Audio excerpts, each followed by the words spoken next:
Hey guys, welcome in. Doing another guy. Happy Saturday.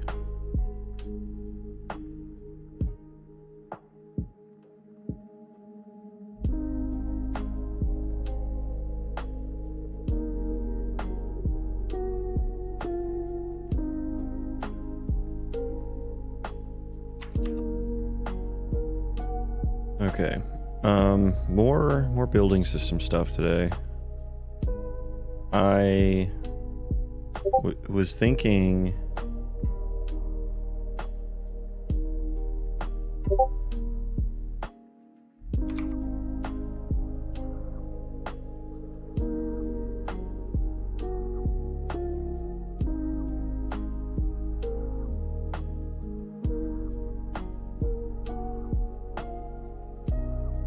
the character animation.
Okay. Alright, just had to get some stuff straightened out.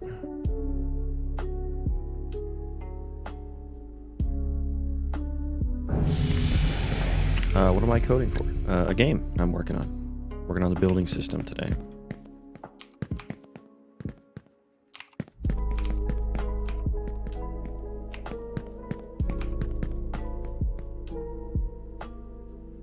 Okay, so this is the situation I want to fix.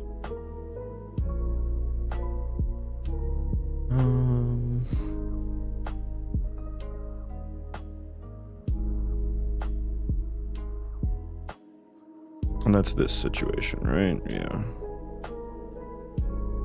Oh, game engine. No. Just a game in an Unreal Engine.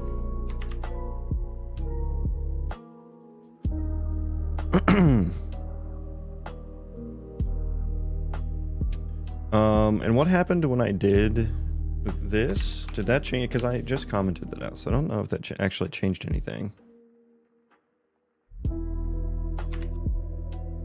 I want red and green. I want green to be elsewhere.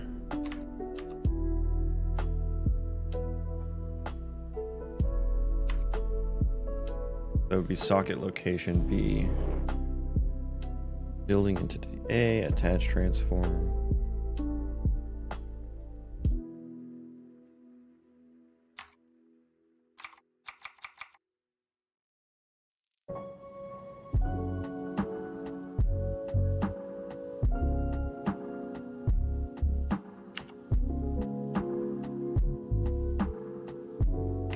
Now it doesn't like socket to anything.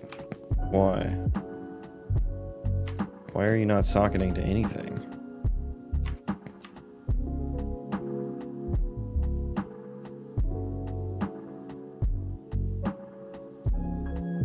I don't use Vim motions now.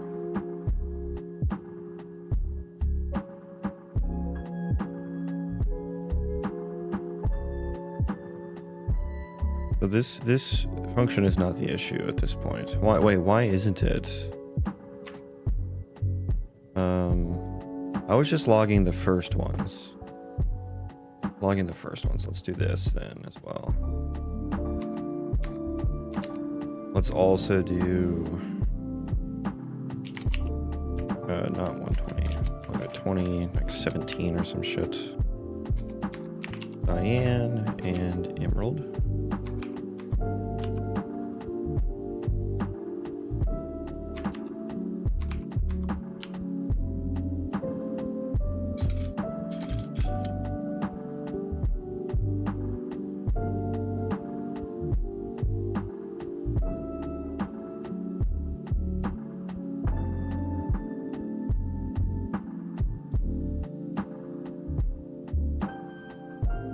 I feel like a Unity build does not help.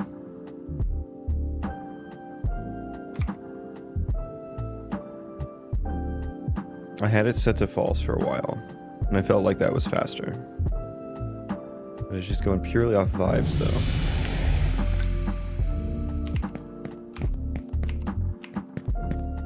Okay, so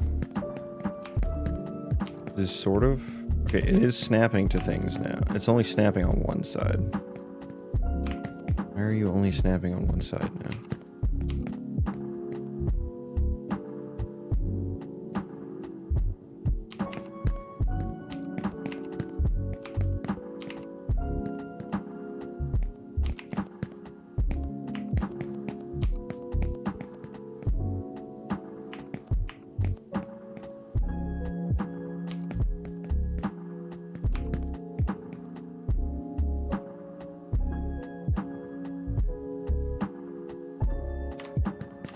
Okay, so we are outputting green. No, we're not. Green was just the first one that was considered. Green was the first one that was considered.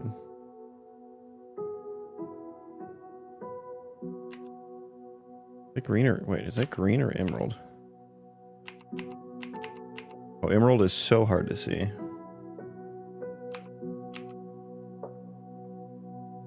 Looks like... Thanks, man.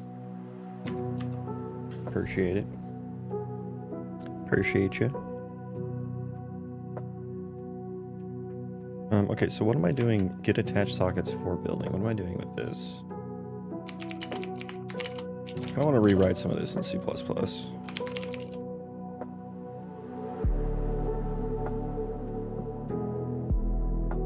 This is only... Wait, this is only happening in...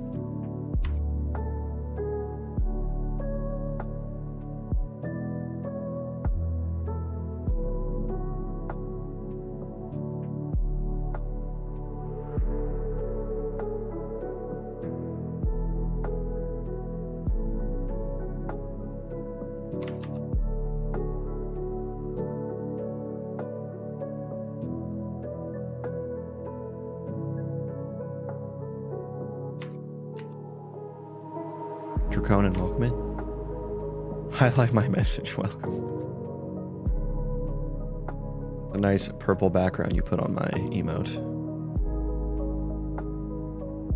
It's a shame it doesn't highlight it in the chat. Oh, I turned that off, right. I talked about that last time. So many channel... How many channel points do you have? I have infinite, so I don't think you have more than me.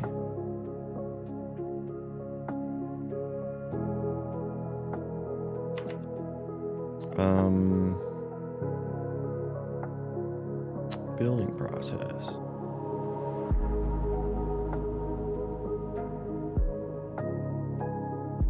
Find best attach point for target.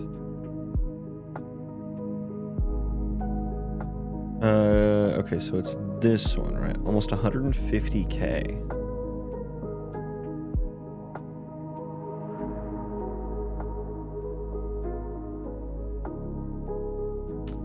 Okay, so I have get it. Okay, so get attached sockets for building.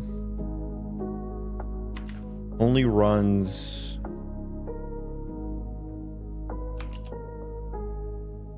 Oh, I run this elsewhere, right? I run this elsewhere for sure. For sure, these. Yeah. Okay, so I run it here. Get snap transform. Okay.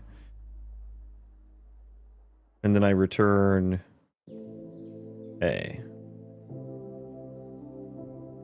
What's this game about? It's going to be an RPG Colony Sim Roguelite.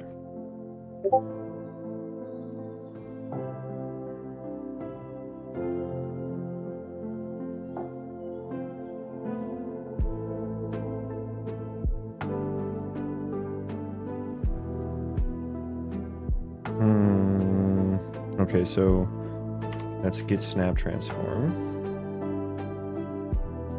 Pass that into here. Attach socket. Find best attach point. Which is now this socket. Wait, that's target socket? I'm returning the wrong one then. Might be the issue.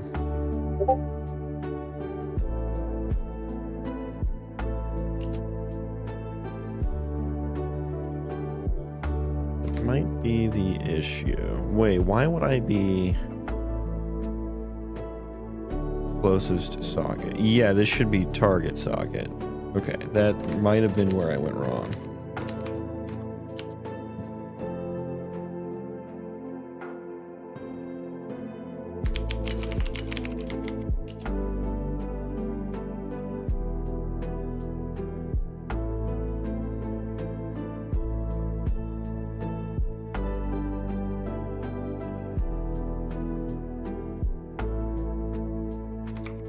Back to why the hell is live coding so low?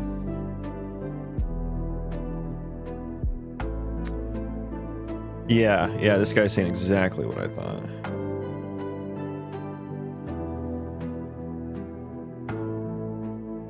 Full builds take longer and incremental builds faster. Yeah, I mean, most of my builds are incremental builds. I never need to rebuild in entirety, really.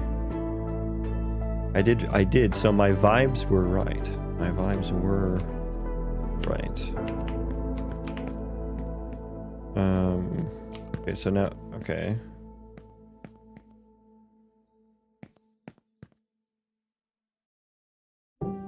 A weird series of events here.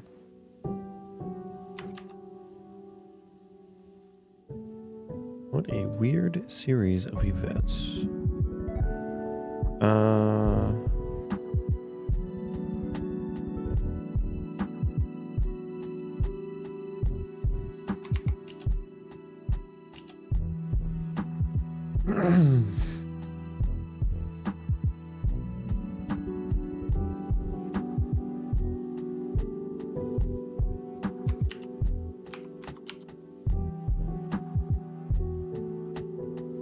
Yeah, okay, so let's do this. Do this.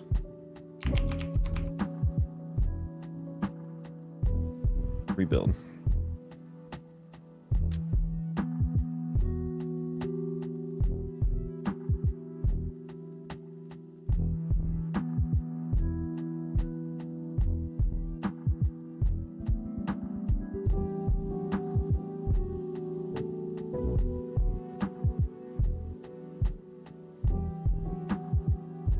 Ooh.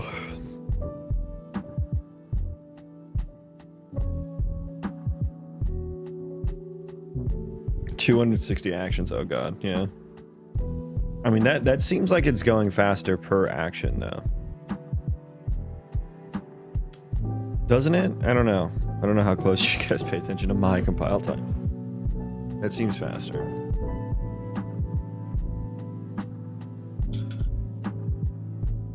I hate that there's like so many ways to build a goddamn program.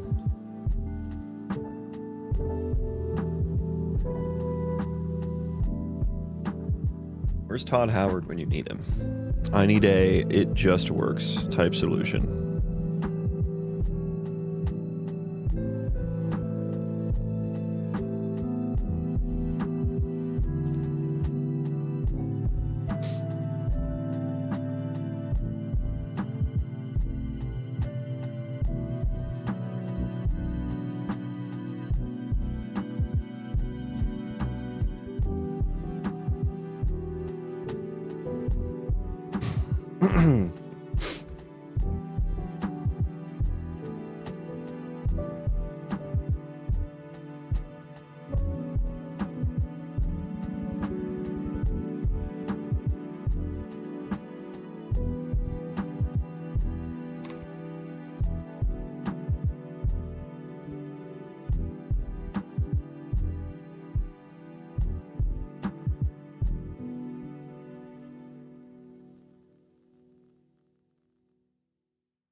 Oh yeah, and I forgot, when you turn that off, like, the import stuff changes. When you turn that on or off, it's so funny.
Okay, what did I mess up?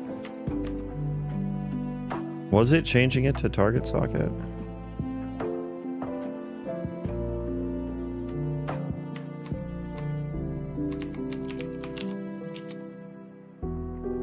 It's snap transform.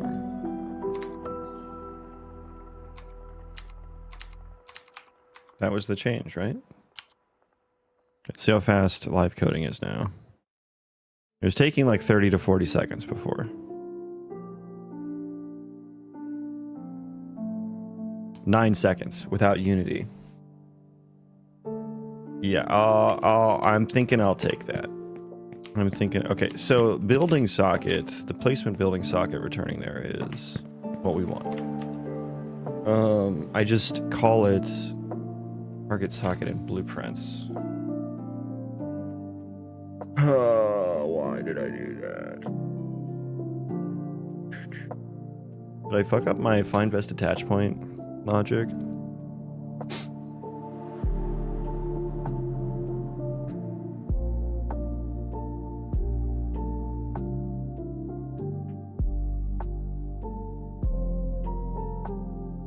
This doesn't make sense as to why this works. Why is this working?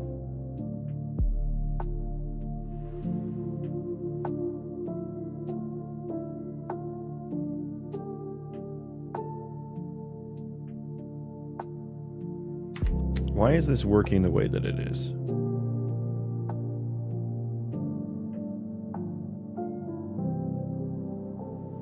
Okay, this is saying this building socket. Target socket.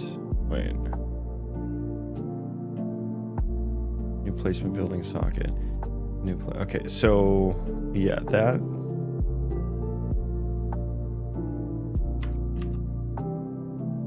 I'm literally passing in. I guess it doesn't matter in this case. Well, partially. Because they are the same. The sockets are actually on the same actor. So they're the same sockets, but we're acting like they're in different places.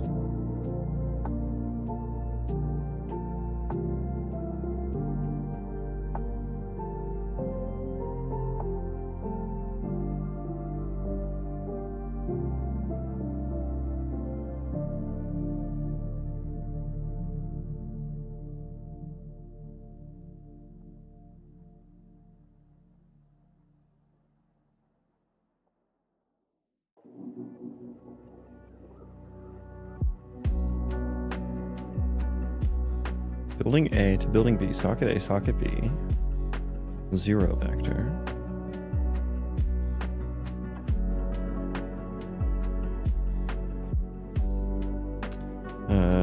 which is just the surface normal, which isn't being taken into effect.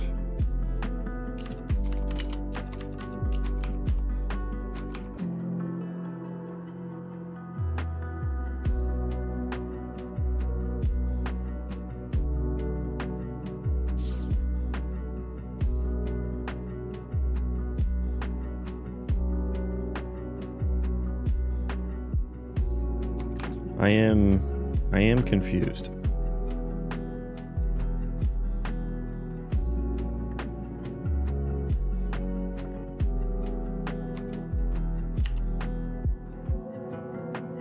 Segments 4. So the diamonds are going to be from... God, it's going to be so hard to read, but I need to see this information. The diamonds are going to be from find best attach point to target. Okay, yeah, live codings are running considerably faster. Considerably. Okay, so... yeah, these diamonds are the attach points, or the, like the transforms where this building should be. It's checking at each of these diamonds. Actually easier to read than I thought it would be.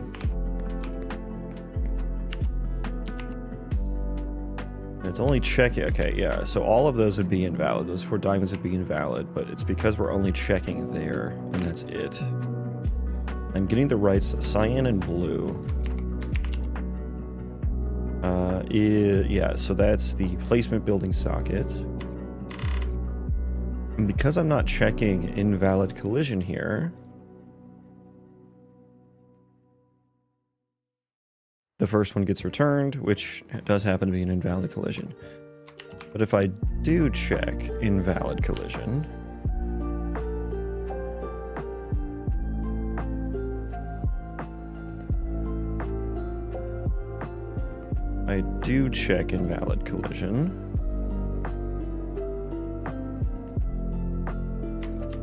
we are now choosing a different placement building socket.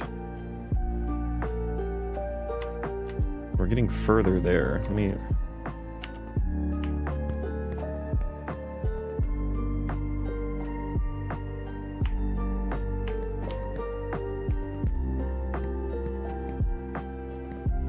Why am I not choosing that one? Oh, yeah, this is false. Or no, this does have invalid collision.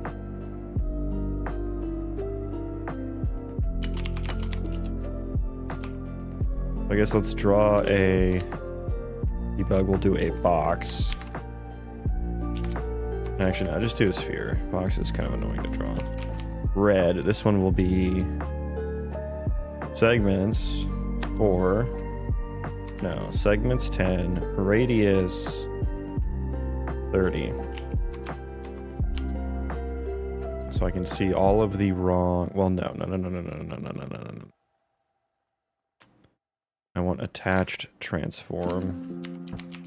Get location.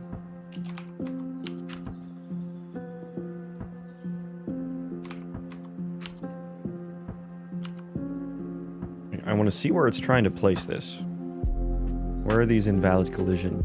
What's the collisions? Colligi. I think that's the plural.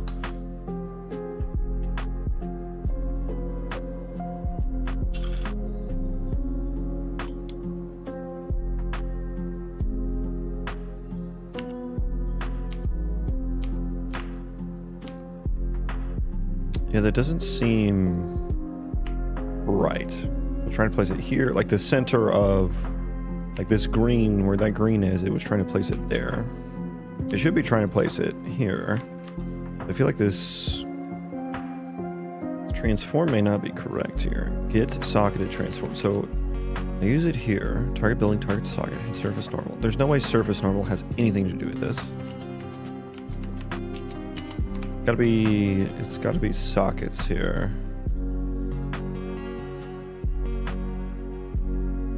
But like socket A does belong to building A. Oh, no, it doesn't. It's sockets on... Oh, interesting. Interesting.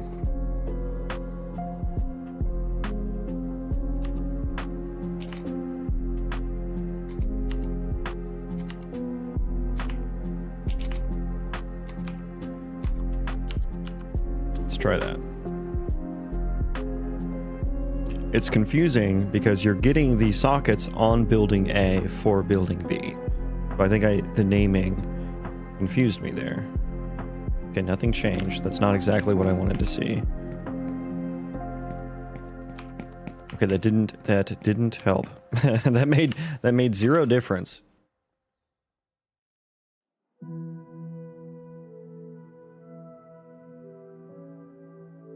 Okay, let's just like flip these and see what happens. What is in my mouth? My own hair. That's what it is.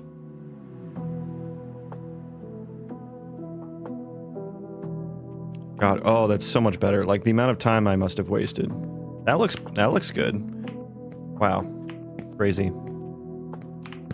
Crazy.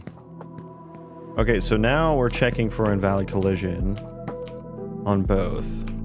And it looks good, except for this one. This one is still not... It's only trying one, and it's red. Only trying one and it's red, but we're trying socket location A, B, so it's cyan and emerald. Okay, let's do this. I'm also going to copy that. I'm going to go green. God, I wish I would have changed the live coding, the Unity yesterday. Because my God, this is 3 to 4 times faster.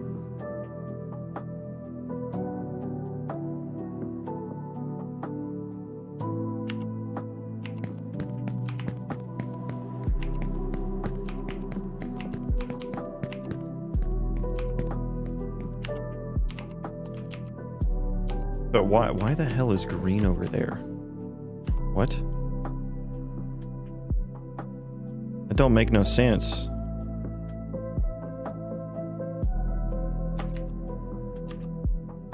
That don't make no sense.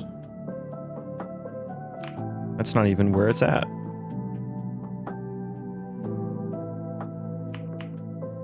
So yeah, that's incorrect. Okay. Try this. Flip the sockets, but don't flip the buildings.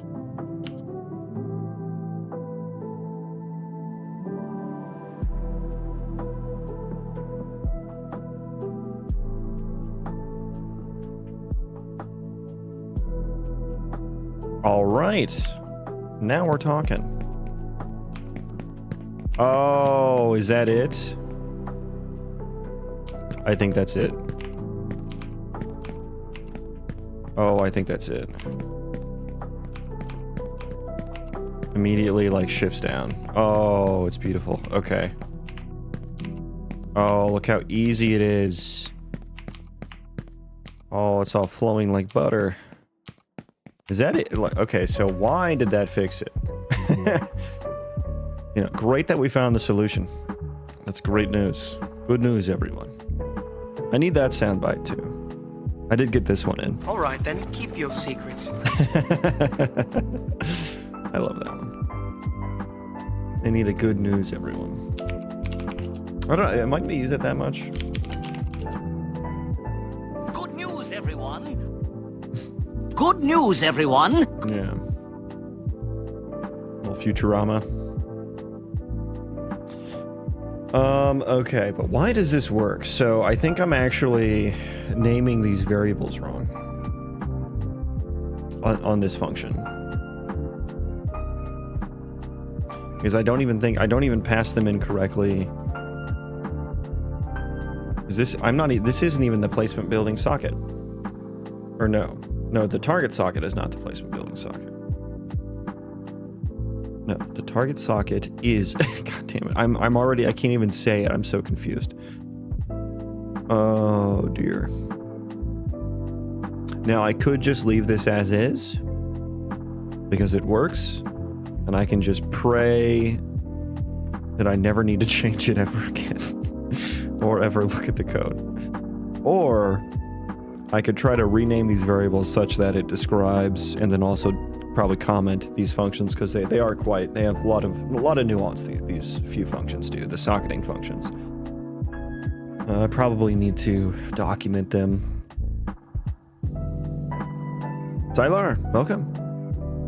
I just figured it out. I just had a moment. Yeah, my socketing is looking good. Nicely done, thank you. Thank you. How was your stream?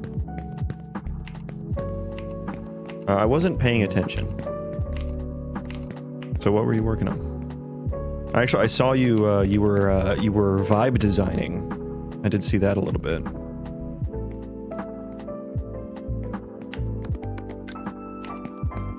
Oh no! Oh no! But now the walls aren't snocketing. Oh dear. Fixing my upgrade system. That sounds fun. Okay, at least I can.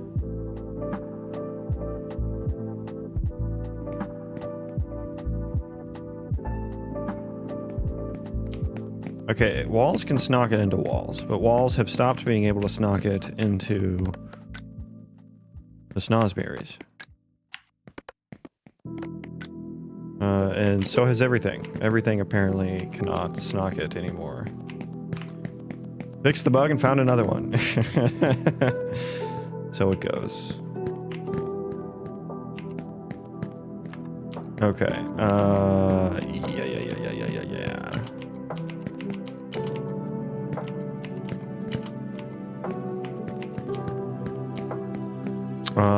Okay, so why isn't this working then?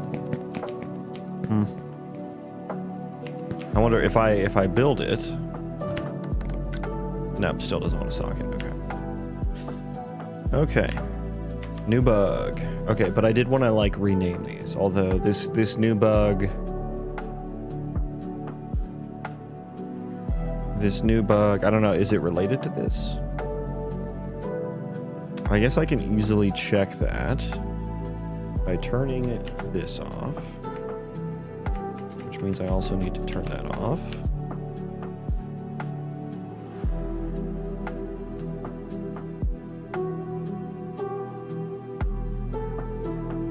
It's the Murphy's Law of software engineering, yeah. So it goes, like I said. That might have been pre-existing. So yeah, that's still not snocketing. Why? Why? Okay, so let's turn that back on.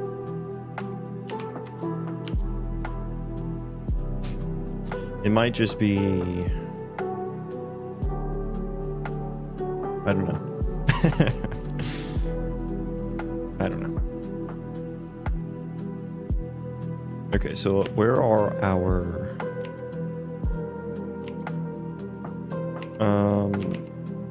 Okay, I need to... Let's put this on a different building. God damn. Okay. There we go. Okay, so let's see.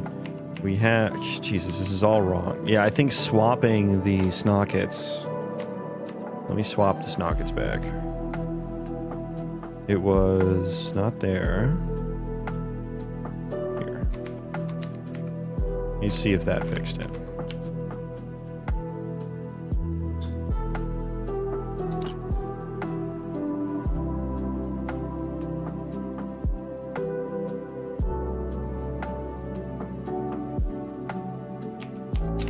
Yeah, that looks a lot better. Yeah, that green is... I think that green is where it's supposed to be.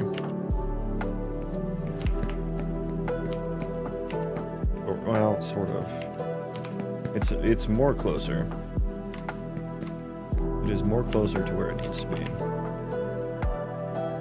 This, however...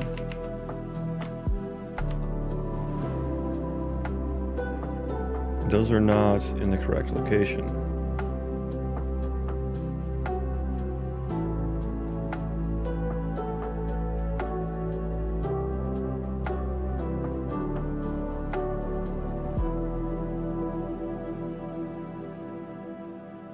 That's correct. Okay, I'm not actually trying to understand this. I'm just... Wait. I'm not actually trying to understand this. I'm just like changing things and seeing if it works.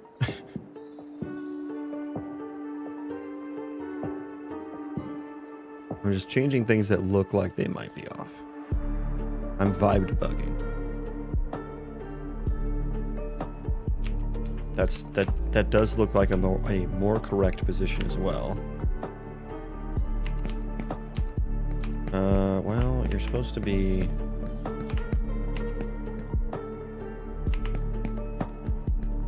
Okay, these are not right. Jesus Christ. Ah. Jesus. They're not even changing either. They should be changing.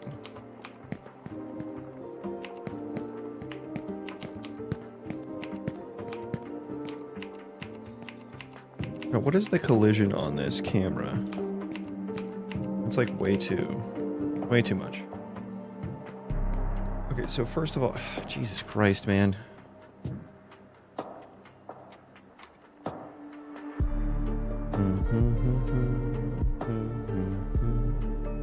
Okay, flip the sprockets again.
Love the chill music you play. Glad you like it. I quite enjoyed it as well. Okay, so that change like completely broke all of the socketing.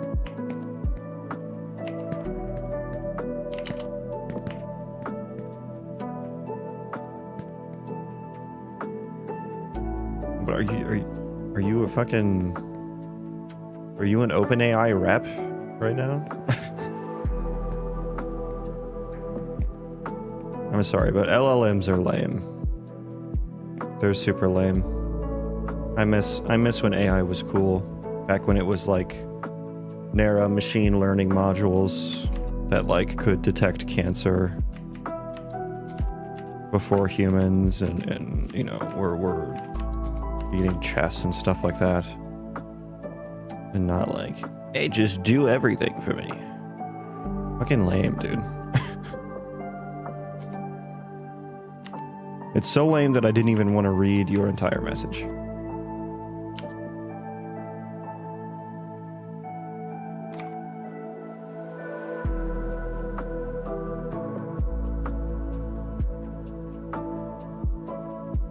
You know, the ancient Greeks...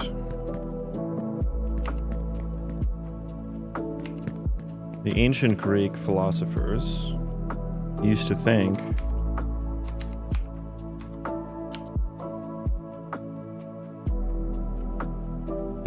that the younger generation were going to become dumb because they were reading books instead of remembering things.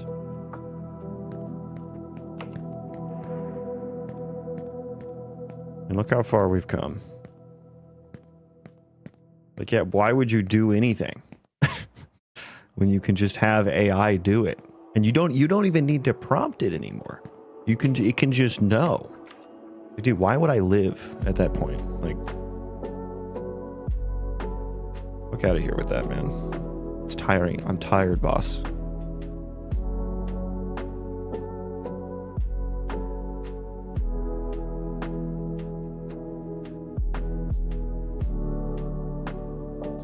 This may come as a shock to the AI shills, but I enjoy doing things. I enjoy doing things for the sake of doing them. I think so many people have not learned that the destination is not actually what you're going for. Like they haven't learned that the journey is what it's about, you know? And the friends we made along the way. Okay, so I'm thinking the only reason this is working is because the sockets are actually the same.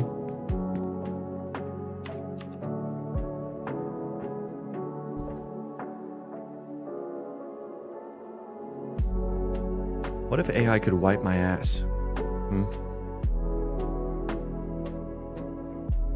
How about that? I have to prompt it though. You got to come up with the right prompt. Got to prompt engineer the ass wipe.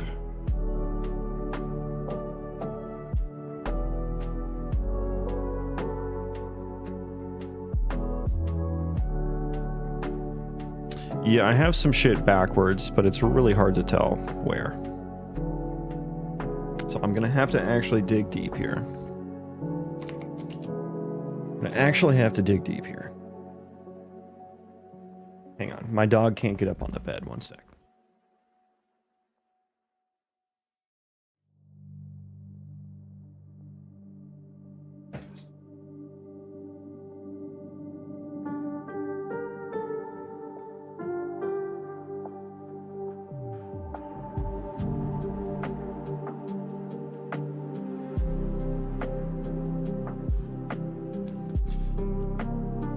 No, I built system. You just need a slash command to do that. I don't... Did you... This is what AI is doing to people. They literally have no comprehension skills outside of their own perspective.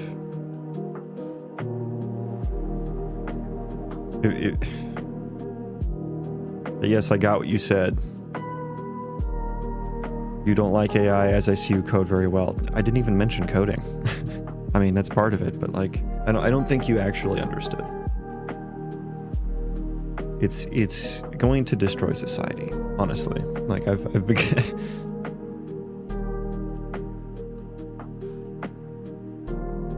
Go talk to a teacher who has been teaching for 10 or more years.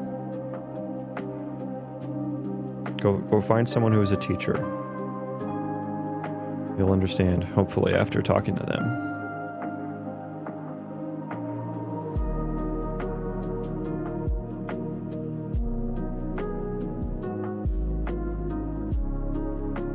Dude, I'm getting older, and like, I have eyebrow hairs that just get in my eyeballs. Like, what is that about?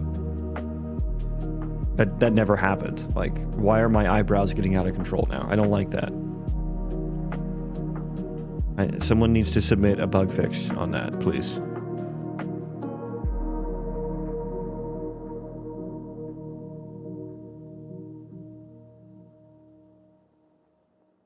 Okay, let's dig in here. So, get out of my eyeball, please. Thank you. And I can like see it in the corner. I'm about to just like pluck this.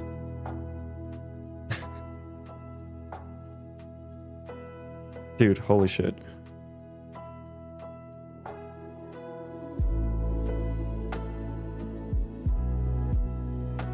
Okay, I just pulled out like 5 eyebrow hairs. Okay, hopefully that does it.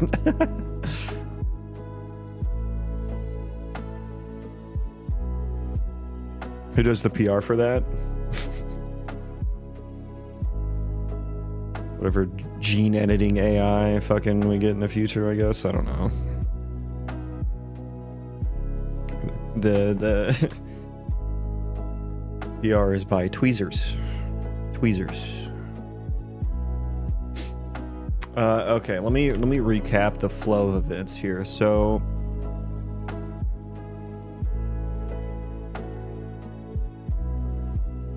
update placement building position. We get the snap transform, which returns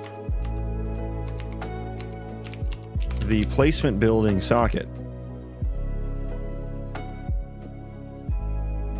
Yes, this is the placement building socket. Out socket A, which is building entity.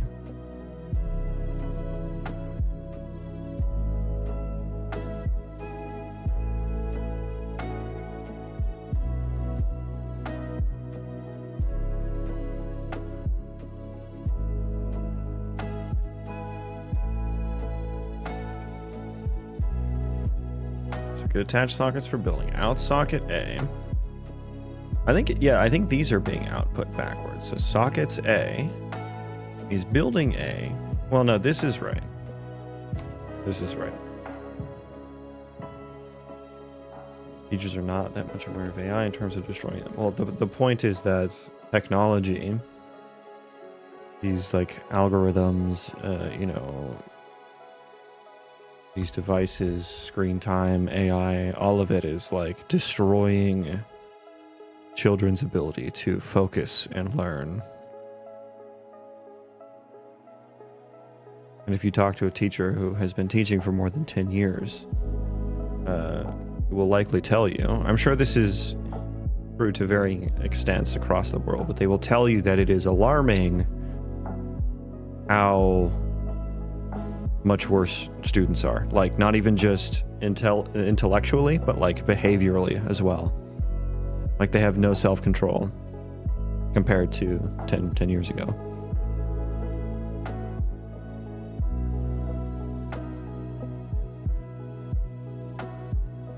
Okay, so what we're doing here, I'm getting all of these sockets on building A for building type B. And I'm doing the same for building B. And we are sorting them closest to the other.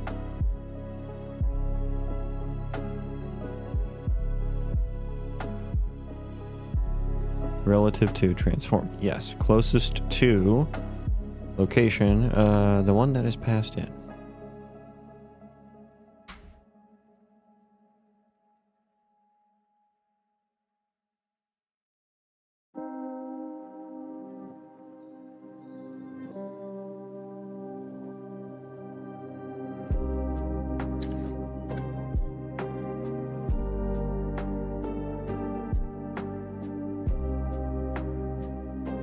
Building entity B. The sockets A are on the placement building. This is confirmed. These are placement building related sockets.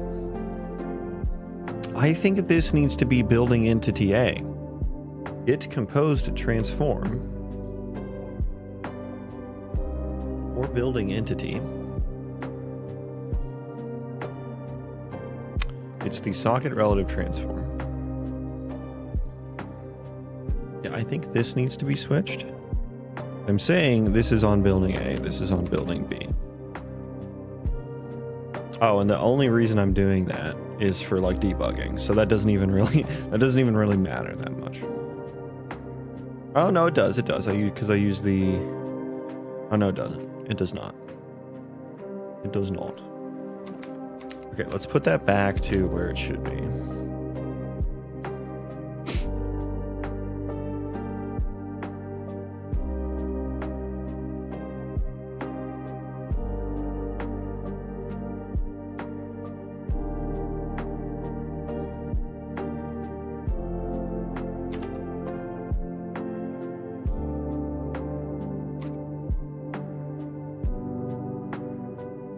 So we get the socketed transform. So I think the intention of this function is to get the transform of the for building, which is building A, when these two sockets are attached to each other. That is what that is supposed to return.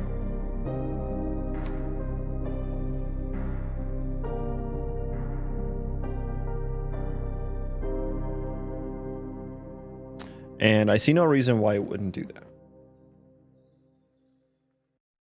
And that does seem to work. I think the has invalid collision does seem to work properly.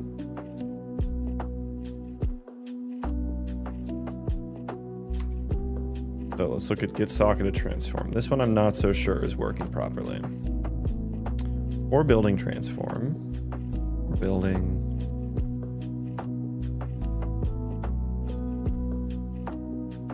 So I happen to know that this is the snap to socket rotation.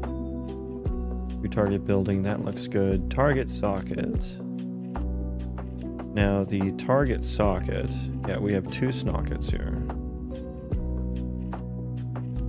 Yeah, so we're basing it off of whatever this socket is, and we have this socket relative location as well.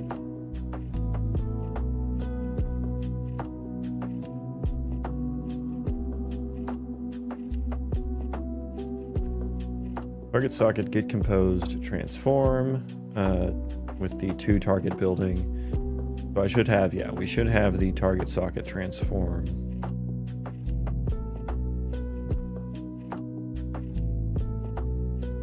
I'm only ever getting the relative location of this building socket. Should I be doing that?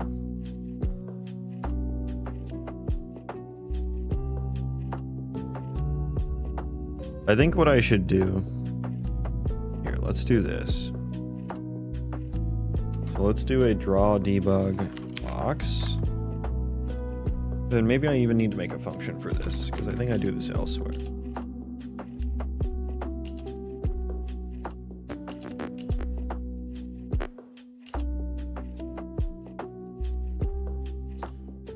Porting instance.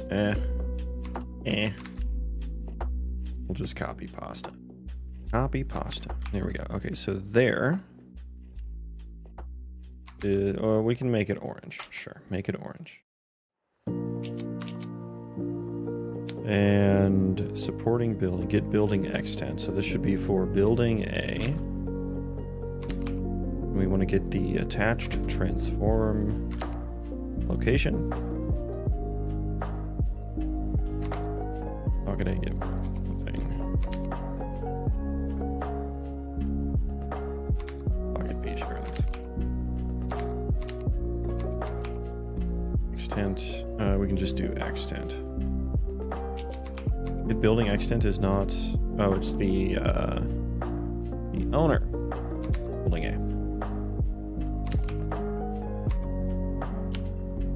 Let's draw that debug box, and then that way we can see exactly how it's like rotated and stuff when it has incorrect.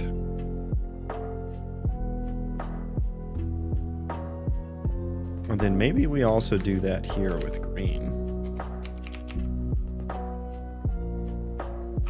Do that there with green. Well, I'm sussing on this get socketed transform function. That's what I'm sussing on. Got too many inputs that could be wrong. Oh my Jesus. Okay, that's a little hard to tell what's going on.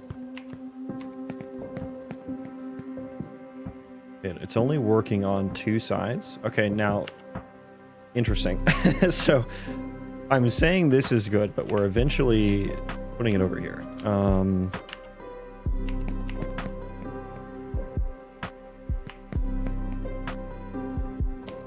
That one is correct. That one is not correct. Visually, it looks correct.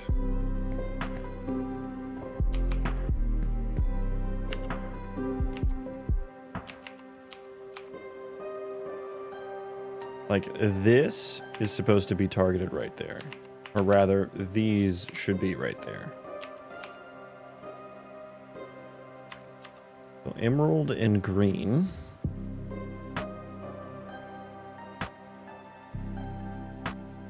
Okay, so it just happens to be the first one.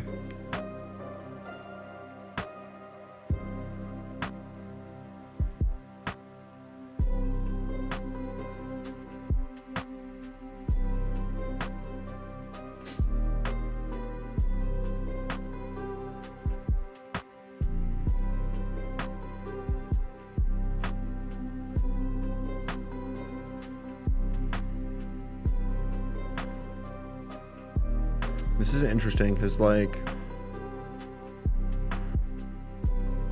the locations are just wrong.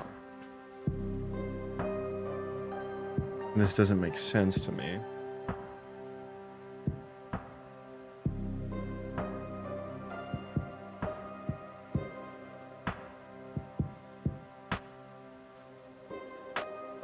Get attached sockets for building. Where are we coming from here? Building entity, target entity.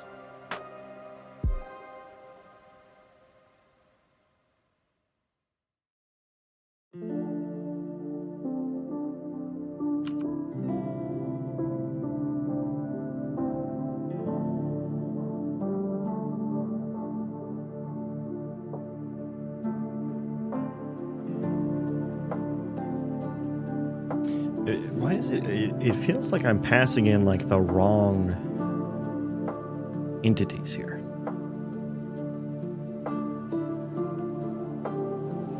It feels like they're flipped, but like I'm treating them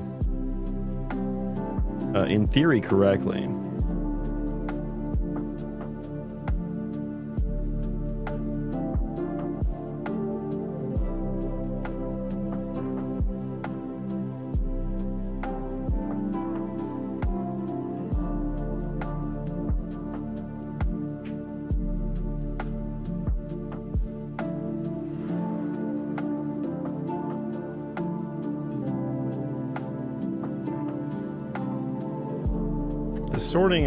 The sorting isn't necessarily, it doesn't necessarily matter right now.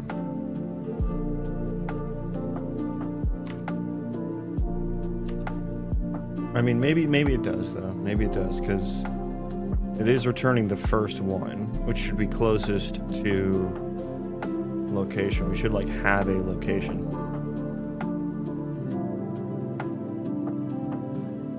Do I need to log the sort do I have the sort locations wrong? Because yeah, green, I guess that shouldn't be the first one.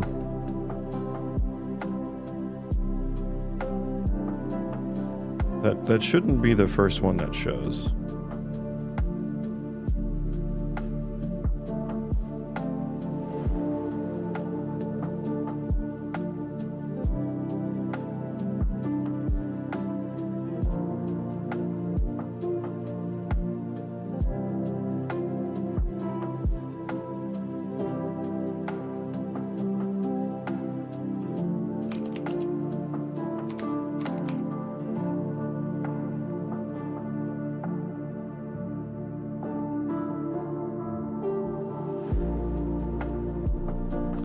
I do want to get.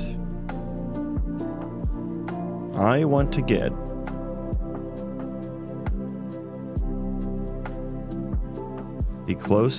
the sockets in building A that are closest to building transform B. Or closest to, I mean, do I just need to swap these? Relative to, I guess, isn't relative to close. I mean, that's kind of a, yeah, I guess that is, I think the name of that function was throwing me off there. Okay, wonderful. Now we just get a strobe. We get a rave here. It's beautiful.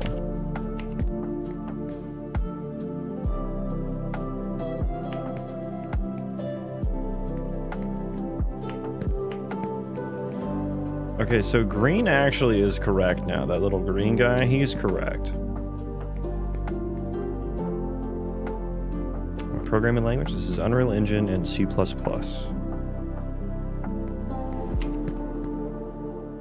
Okay, so now that seems correct, although, yeah, we're not, now the rotation is not correct.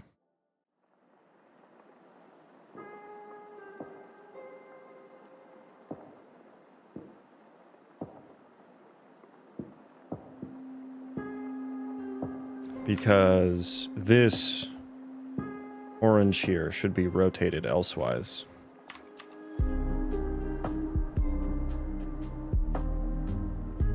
I think that is technically.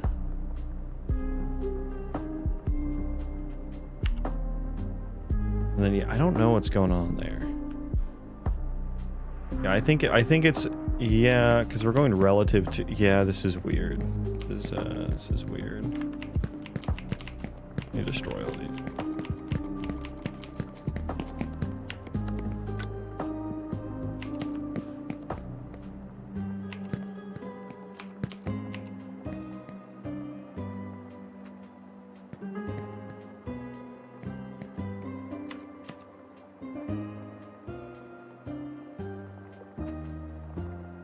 What is the error here?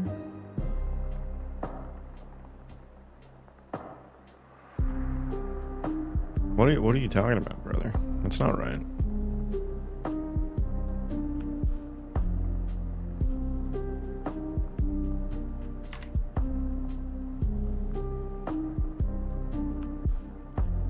Okay, so now I'm back to sussing the socketed transform function.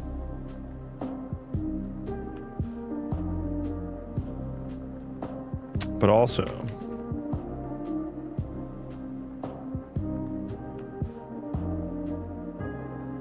I think this seems to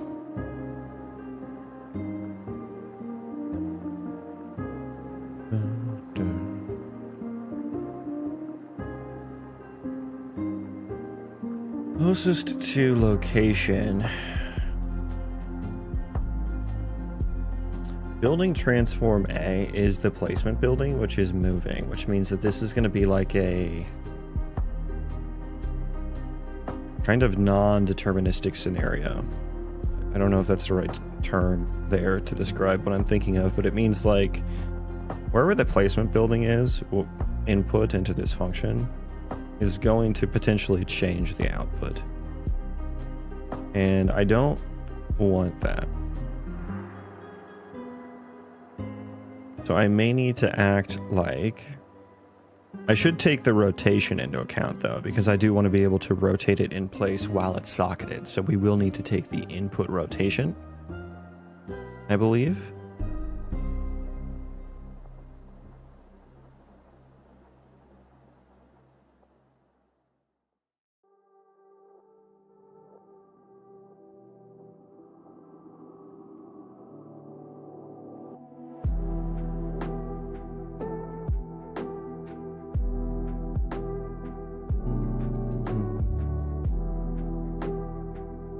Should I make sure that we are...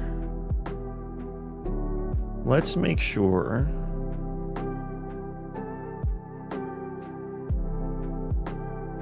that we're maybe considering building the building B location properly.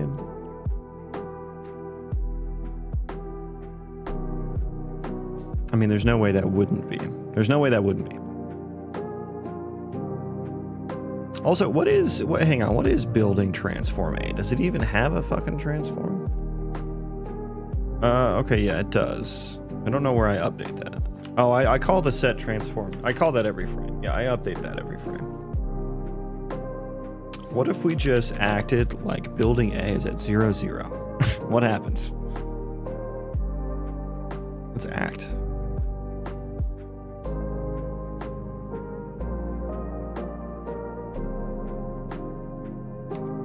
Yeah, see, now it's not freaking out. It's still wrong, but now it's not freaking out. Yeah, the socketed transform rotation seems wrong.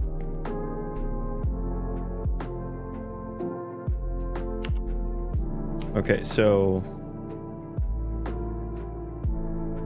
it is the right first one. However, that has invalid collision. That's this orange one. What is this other orange one from? Oh, I guess I'm only logging the first and the chosen. I'm not... So there's a second one that has incorrect. It might be that one. That one might have been the incorrect one. This does seem to be selecting the right socket on this mesh, but we're moving it to a different spot. That might just be the issue of a different function. Wherever it eventually gets placed is the issue of a different function. However, this is an incorrect transform, so I don't think we have the rotation correct. Shit. I don't like that. That's scary to me. I don't like rotations. I don't like that. Get relative location. Placement, building, socket, world, location.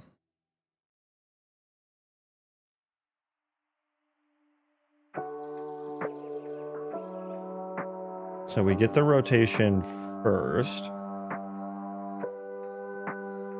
which is just snapping to the target building trans. Yeah, snapping to the socket rotation. Yeah, that seems right.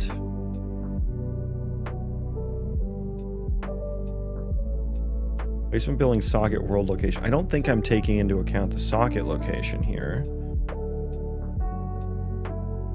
Is that what this is supposed to be? I feel like I'm doing too many steps here, and there's an easier way. I'm just not smart enough to do so. Ooh.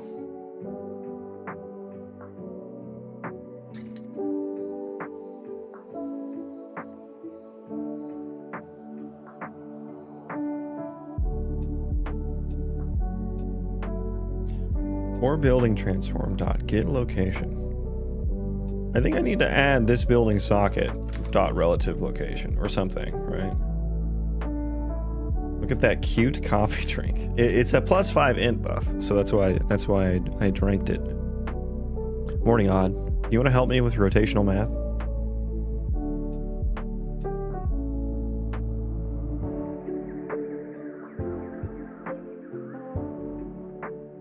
Well, this is where I'm rotating the placement building's relative location by the new rotation.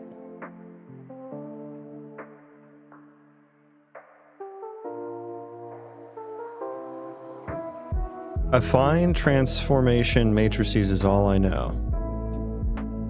Did you just cast a fucking spell on me? Get that kind of demon worship out of here.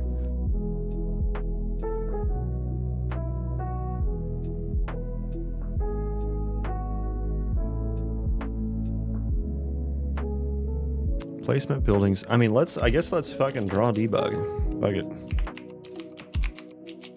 I have so many debug drawings. Some would say the best debug drawings. Purple. I love that. Do I have a world object? Yeah. Radius 10. Okay, what size have I not used yet?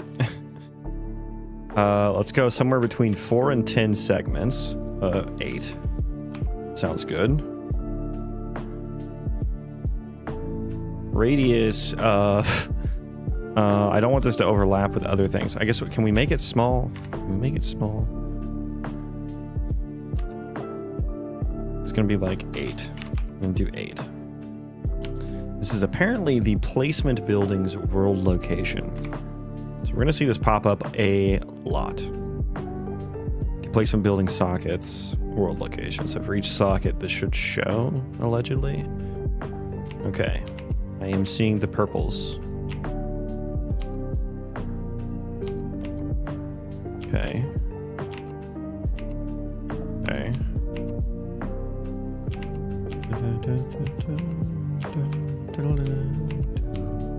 I'm only seeing it on green.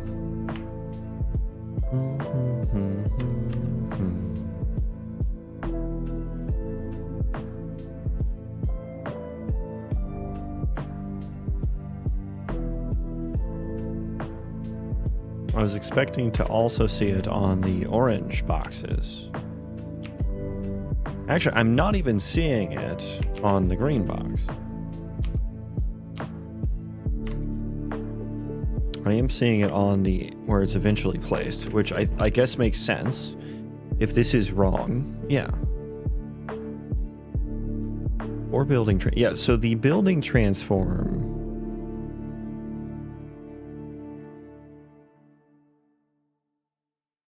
is where it is. Yeah, I don't think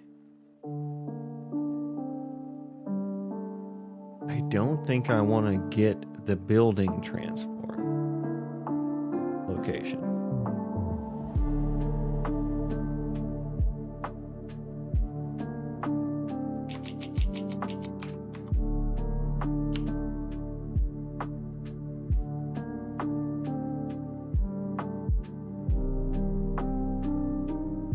Because again, depending on where the placement building is, and input would depend on where it is. Okay, it's gone, and it's gone. Apparently, yeah. So it's acting like it's at 0, 0. What even? Oh, it just yeets itself on. Pioneers used to ride these babies for miles. Okay. All right. So that was a step in the wrong direction, I would say.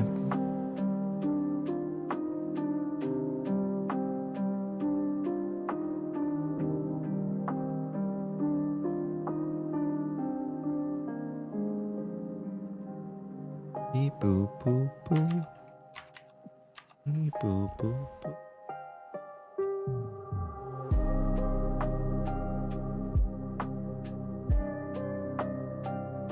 Socket relative location. Yeah, I feel like this is extra steps. I don't think I actually... Also, actor relative location is not the right term there. Not an actor anymore.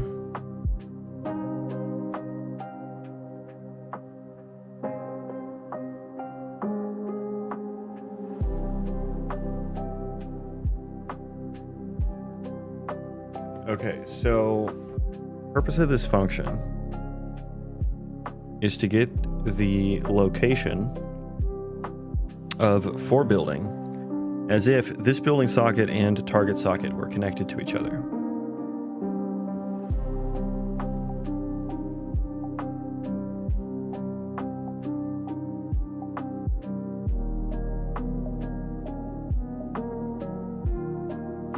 I mean, do I just need to get the target building transform, the target building location? Get the target building location. Like, set the for building location to the target socket location. And then offset it by wherever this building socket is. I would need to take into account rotation there as well, which is where it gets confusing for me. So for location, that makes sense.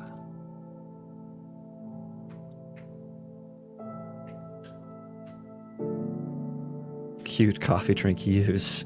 Increases your intellect by 4 and decreases your continence by 5. Well, my continence was already at rock bottom, so can't go any lower. Increases stamina as well, I think. Something like that, maybe. Something to, like, work harder, I suppose. I don't know. Yeah, the rotation is where it gets all fucksy-wucksy for me.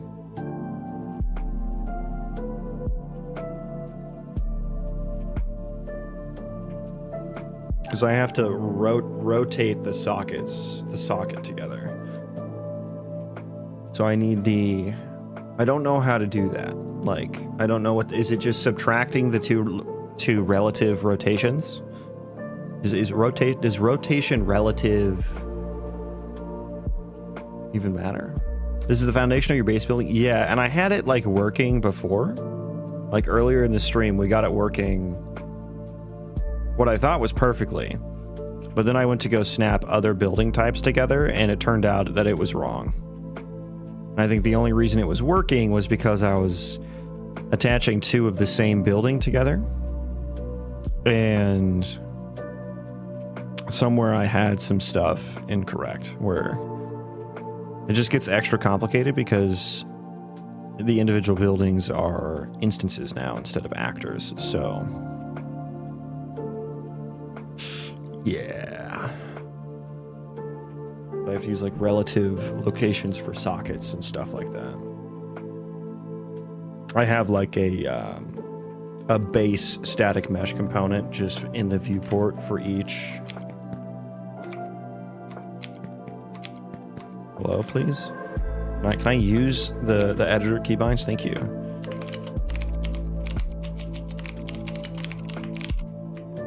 So I'll have this. Like, this is what all the arrows are, where the sockets are for the different, like, building types and stuff.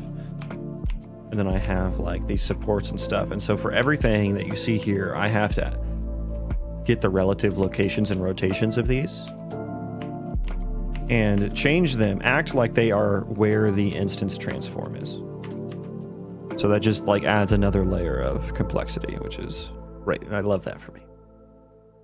Love that for me.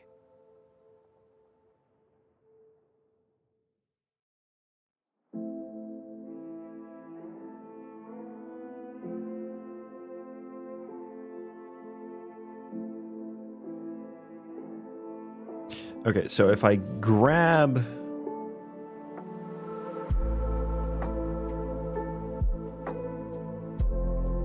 Let's say I have the two appropriate sockets, and there's nothing wrong with that. I can do the location-based one. I can do the location part of it. Essentially, it is target building socket.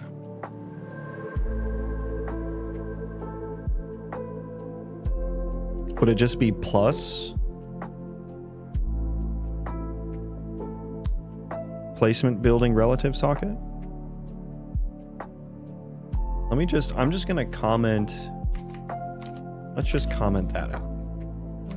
Give me another one of these. I'm gonna set out transform location equal to target building socket transform, which should be the world transform. Yeah, get composed transform with two target building. Yes, so that should be the world transform. Target building socket transform dot get location. I'm getting the world location of that, and then I should add the this building socket. Let's say get relative location.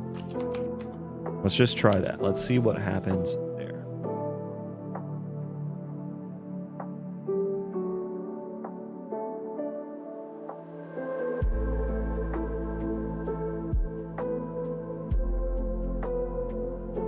Wow, look at that. Wow, wow, wow. So it should be, yeah, so I'm still seeing it be incorrect. Like the orange is an invalid collision. It tried to do it. It's more correct now. That green one is like the first socket it is considering, which should be the closest to wherever my hit location is. Cyan is the socket that is chosen on the placement building to connect, which doesn't seem to be changing. I mean, I guess that's because I'm just acting like it's at 0, 0, which is over there. So yeah, it's like the topmost one. I don't think I should act like it's at 0, 0. I think I should act like they are on top of it. They are literally at the same location. So building transform A, I actually... Closest to... Yeah, set it to closest to location. I had that initially. That actually, I like that. That sounds good. It sounds... I'm vibing with that. Hard. So hard. Okay, we have a different result now. Okay, cool. Okay, now we're only picking one.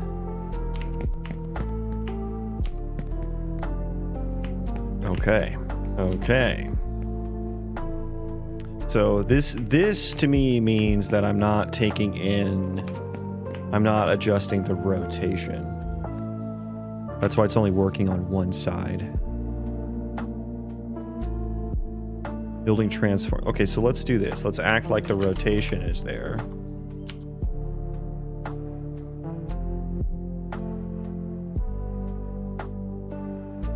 It's all a facade. We're just doing a bunch of acting in these functions. Okay, nothing different there. Nothing different there.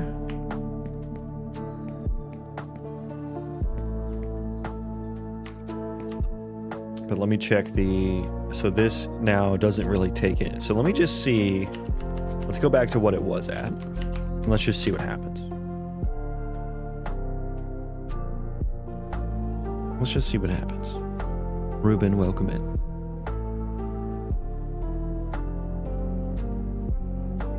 Okay, different things are happening.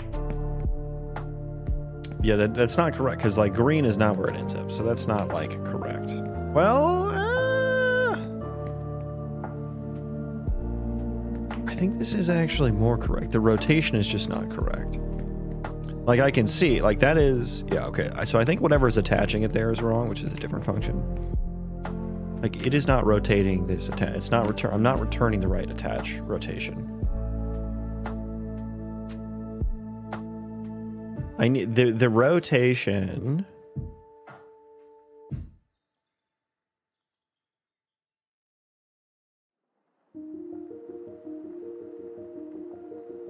Wait, let me look here.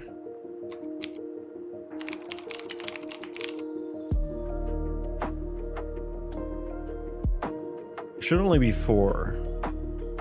Or yeah, 6 makes sense actually.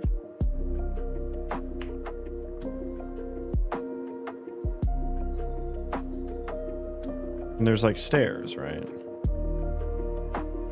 Wait, what is this one right here? That's foundation socket 2. What is this one? 5. And this is for what's... Where are your types at? Building, there it is. Building types. So your foundation and foundation triangle.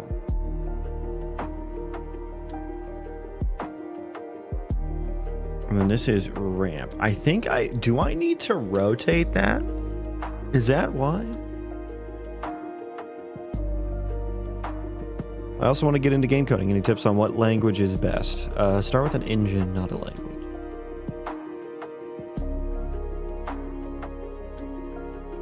Unless you're trying to create your own engine, which if you're asking that question, then you shouldn't be.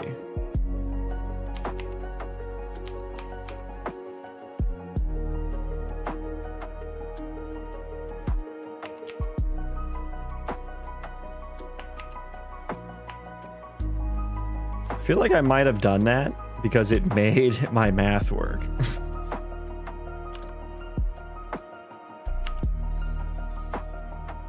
Okay, something weird happened there. Let's rebuild.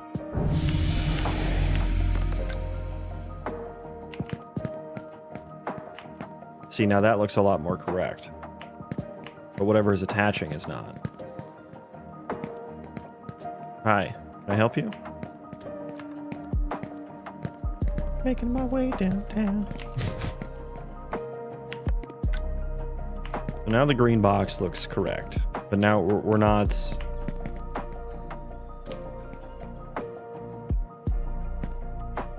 Wait, green is target or placement?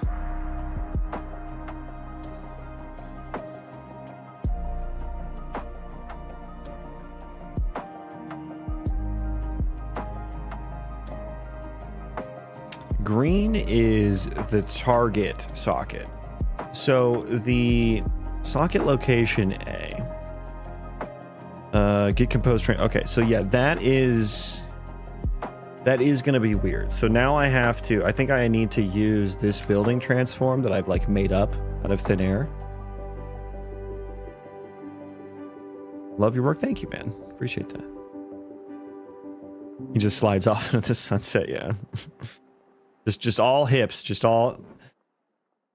Is it your own project or are you doing it for someone else? It's my own project. Okay, welcome in. What operating system should I use to choose what programming language to make my own engine? Bonus question, how much RAM do I need? Well, you're not asking the important question, which is what shell and kernel do I use? And if you want to do it right, you actually need to think about what FPGA designs you should use for your motherboard.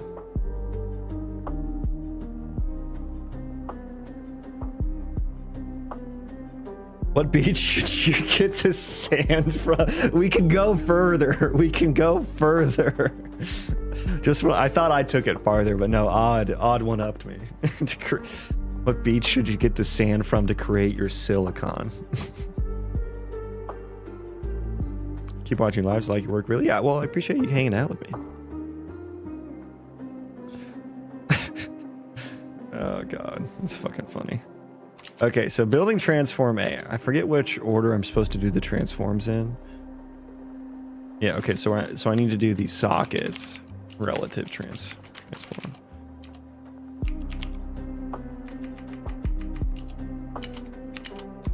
Compose that shiz.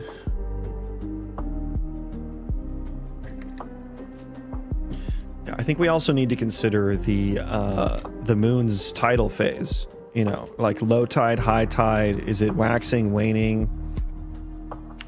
These details are important when it comes to game dev. Is that moving? It is, yeah, it is moving. I mean, I guess that does make sense because I'm acting like I can still rotate it in place.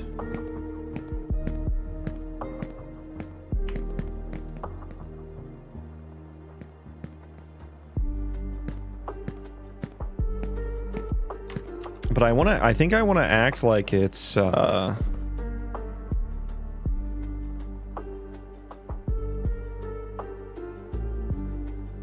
each of these sockets, where do I want to act like they're at? Like, my options are hit location or the target building transform.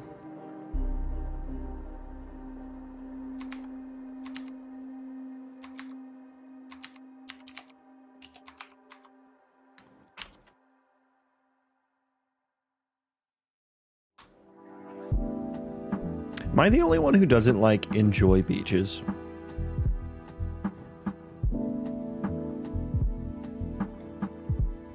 Now when I look at this, it at least makes a little bit more sense. Although, Cyan is not moving. So when did you set your deadline for it? Or are you just doing it for fun as you go? I am just doing this for fun. Even if I wasn't, I'm not sure, like, what, or, like, why I would be setting a deadline. But no, no deadline, just for funsies. Just for funsies. Why is Cyan over there? Why am I considering, like, every... Cyan never changes. Just like war.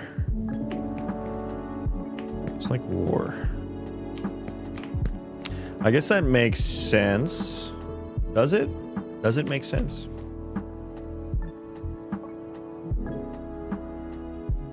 If I'm acting like building A is at the transform of building B, so they're like right on top of each other, and then I'm saying, hey, give me the closest socket to the hit location.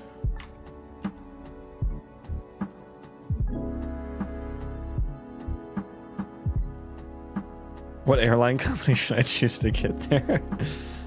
Probably one that doesn't use Boeing planes, right? Yeah, you want to use the recently bankrupted Spirit Airlines.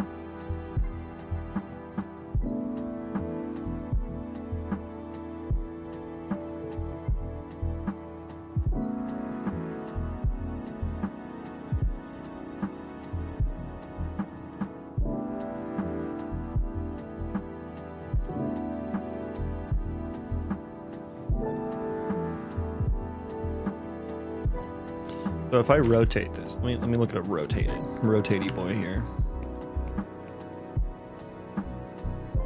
Yeah, that does make sense, I think. Does that make sense? I don't know. Someone tell me if this makes sense or not. It looks cool. Of course, I snap into a new snocket. I snap into a new Slim Jim and it like resets. I guess that makes sense. Marcus, welcome in.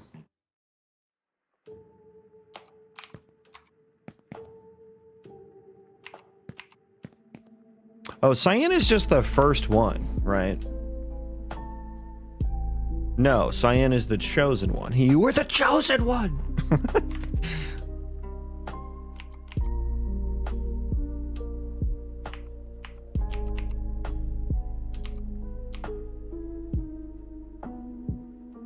Blue is the first one. Interesting.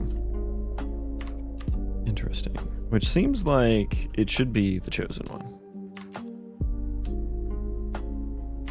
Which makes me think the rotation is not correct in my it's snocketed transform funky wunk. Okay, we're gonna diverge from that and look at the function that is attaching these two things together. So that was all part of get snap transform. That returns the output snocket, which I think needs to be the other one now. Actually, it's Leviosa, not Leviosa. It's Leviosa. Ah, Leviosa. Stop. Stop.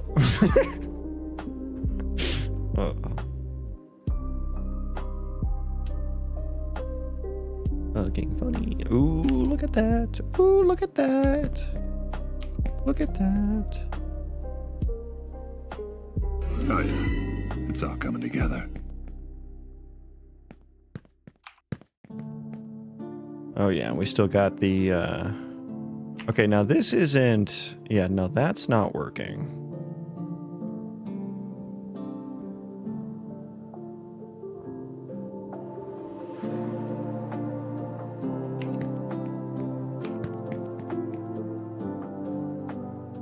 Is it because the box trace is like just the yeah, it might be because the box trace is hitting this guy here.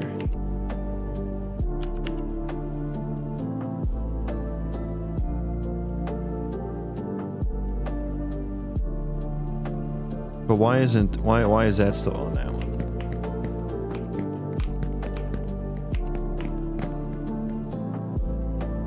I think that's just an issue with the line trace. That seems like an issue. That seems like a line trace issue. Although that seems like we should.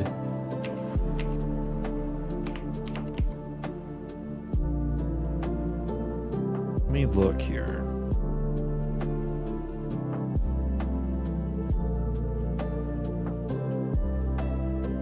What do I pass in?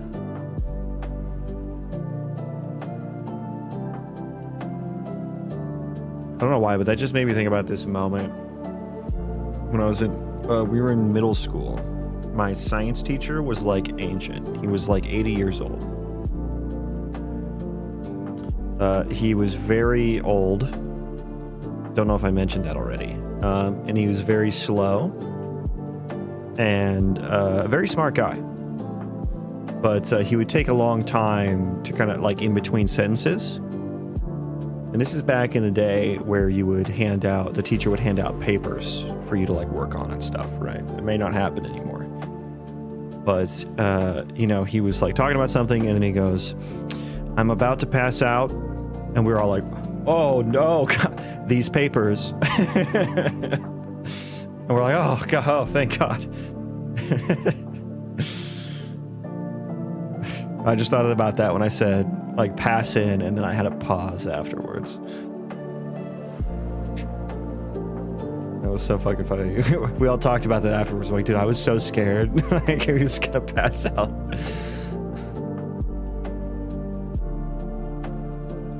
Oh, good times. Good times. Anyways, hit location. Trace impact location.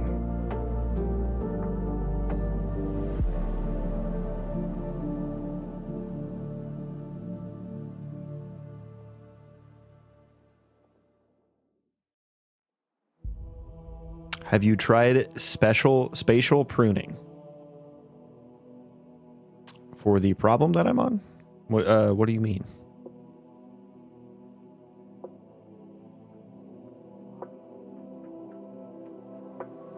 The engine is source build or just download from launcher? I don't build from source yet. So it's just 5.7 from the launcher.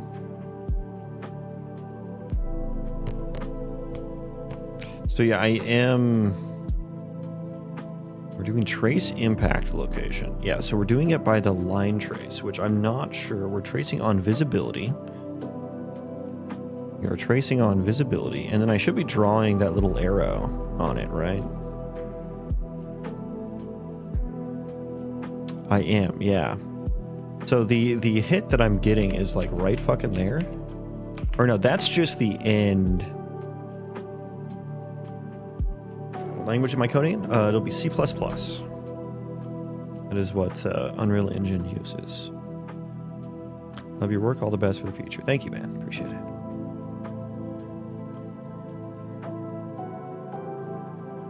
Copium. Dengio, welcome in. This is the first time I've gotten a watch streak. Oh, did you send that? I think you sent that. Okay, cool. I want to learn how to make video games. How do I start? You pick an engine and you start Googling.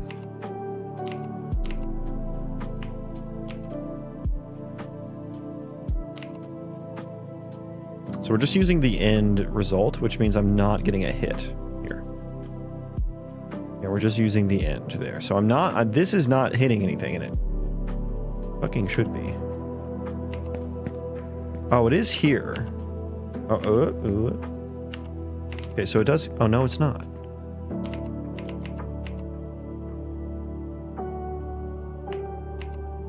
Do you use AI at all? Not a whole lot. I do a bit.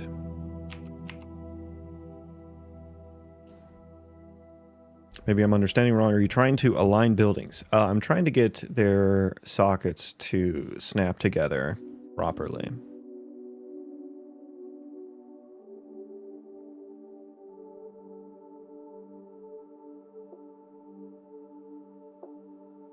Why are you not? I guess you're not hitting the. Can I make those ignore the visibility line channel?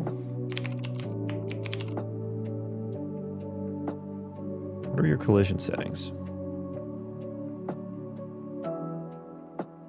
Who do you know here? Well, you're set to overlap visibility.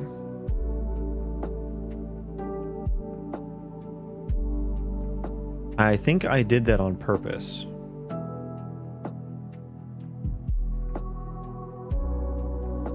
Do you think that you could develop games using AI and not have to fully learn to code?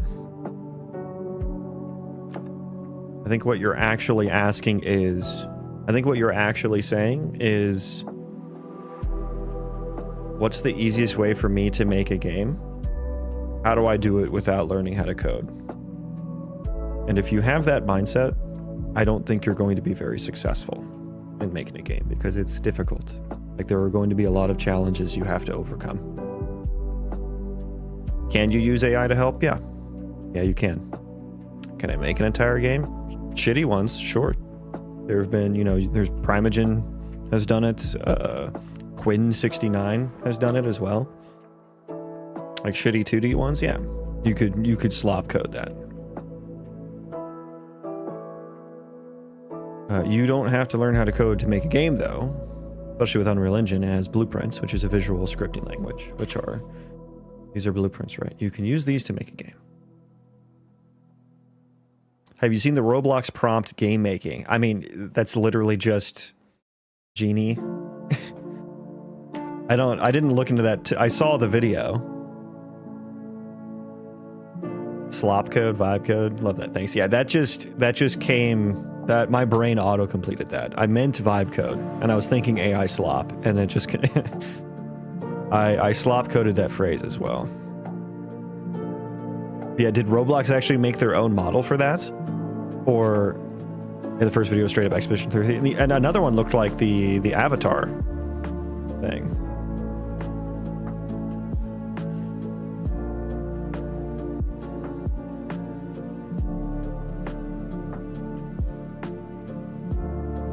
Yeah, to answer your question, can you make games using AI? Yeah, you can, but like, it's hard, man, and you need to take pride in your work, especially if you want to like be successful in doing some game and stuff like that. Like, it's going to be hard. Coding is not the only challenge that you'll need to overcome. So having the mindset of like, what's the easiest way out? You're just not going to make it. So you kind of have to accept that there's no free lunch. There's no free real estate, you know. And you have to be ready to overcome hurdles. I've been staring at this forever because I forgot I forgot what I was trying to look up. Oh, it was the collision settings, right?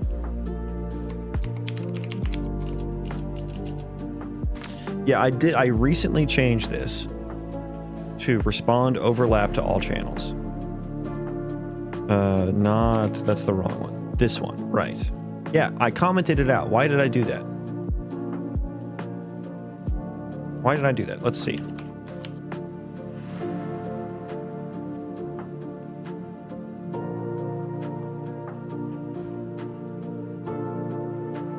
And yeah, the more you use AI, the less you are going to learn. Okay, let's restart that.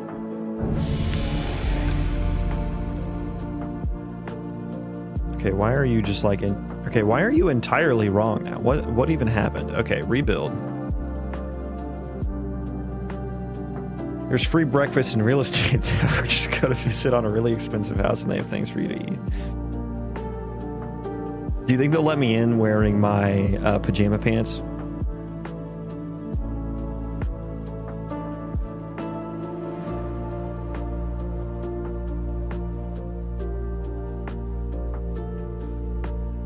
There's no way that, like, fucked everything up. Where was that?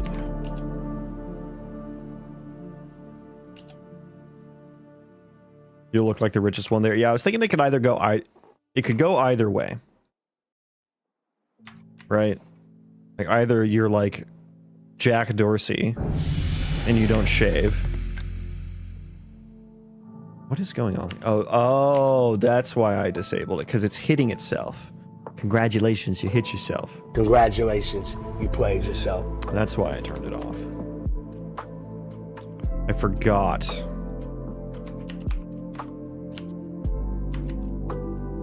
Yeah. Silent wealth. Yeah. But they'll know your new money. I don't know. It could go... yeah, I guess old money, like you grow up with fancy shit, right?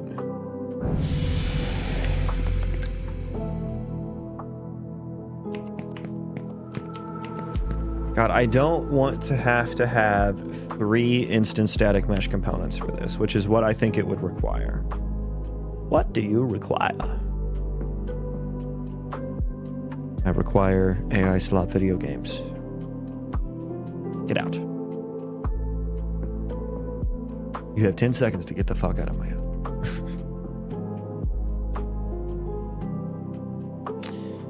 I don't actually think people being able to prompt a video game is going to be a good thing. I don't think it will be a good thing. Generally, I think making things more accessible is a good thing. Generally speaking. But I remember, and Odd, maybe you remember too, I don't know if you ever dabbled in the app dev, mobile app world. But back when I was a youngster, a young lad, a young prince, I was making apps. It was one of the first things I started to learn because they were hot and new, and I thought I could change the world. I don't think so. And the Apple App Store was super lame because it costed like $120 a year for a developer license to actually put something on their App Store. Whereas the Google Play Store was like free, or it was like $5. Or I think there was a point in time where it was actually free. And I remember the vibe on the street was that it is a lot harder to get visibility for your app on the Google Play Store because there is so much on there, because there is a lower barrier to entry. And there's just a lot of crap on the store and you get buried. Whereas on the Apple App Store, it's higher quality things because there are barriers to entry. There's also, they have a stricter review process as well, which is, I think is the answer. You can make things accessible and have a stronger review process, and it helps. Shawnee B. Welcome in.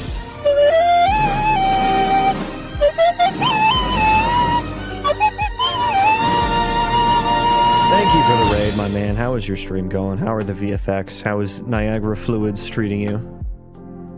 For those who don't know, I'm Mydron. Welcome in. I'm working on my building system today. I am making an RPG Colony Sim Roguelite with procedural destructible terrain. I do have LLM generated quest in the game too. A little proof of concept. I have some new models as well that need to get rigged. But I'm trying to fix the socketing. Trying to fix my socketing, which this looks good. Trying to fix the, yeah, the hits. Yeah, I think what's making it awkward is that we're actually hitting this foreground one right here. It's gradually making more sense, but it's very touchy. Different resolutions and sim frame rates and lighting conditions dramatically alter how it looks. Yeah, like, I resonated with what you were saying earlier in your stream, where it's like it's really fun work to do, where it's like you can do kind of like this math stuff and make really cool shit happen on screen. And I'm like, yeah, that sounds fun. But then I think about all of the little touchy things that you're saying, and then I'm like, you know what? I need a professional to do this for me.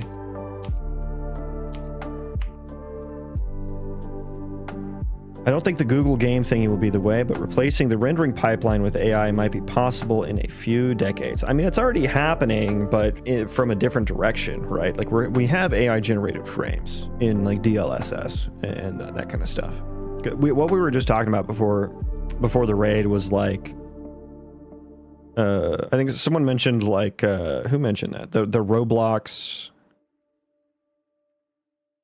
Who was that?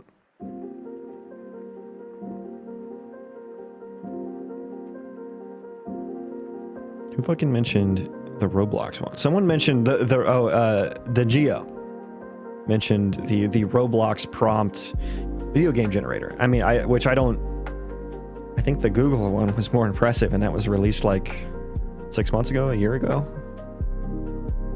But like either way, like I was just saying that I don't think that's going to be a good thing for game dev. And I was saying, like, just a weird thing happens when you make things really, really accessible. And in general, I think you should aim to make things accessible, universally accessible. I think that's a good thing. And not just for, like, people with disabilities and stuff like that. I just mean, like, able to reach more people for whatever it is.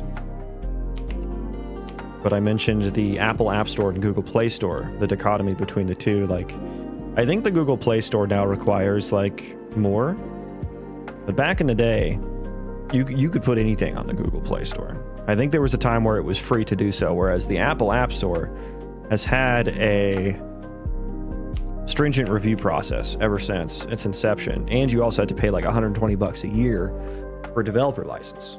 And so like the vibe was that you got much less visibility on the Google Play Store because there was just so much crap on the store. Blatant rip-offs, just tons of low-quality stuff. And it was hard to get seen because there was so much of it. Whereas on the Apple App Store, you had better visibility because there was more barriers to entry.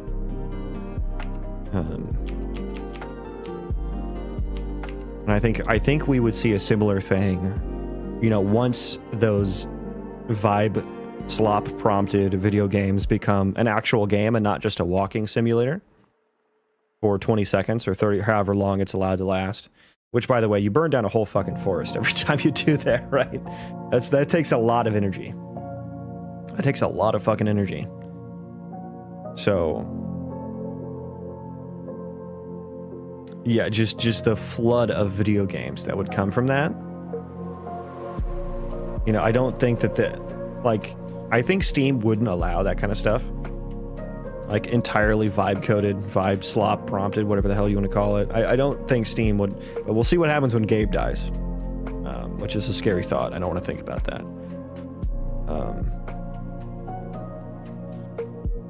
But yeah, I don't think that they would allow that. So at least maybe on Steam it won't be so bad. But I think there are already visibility issues on Steam because of how many games there are.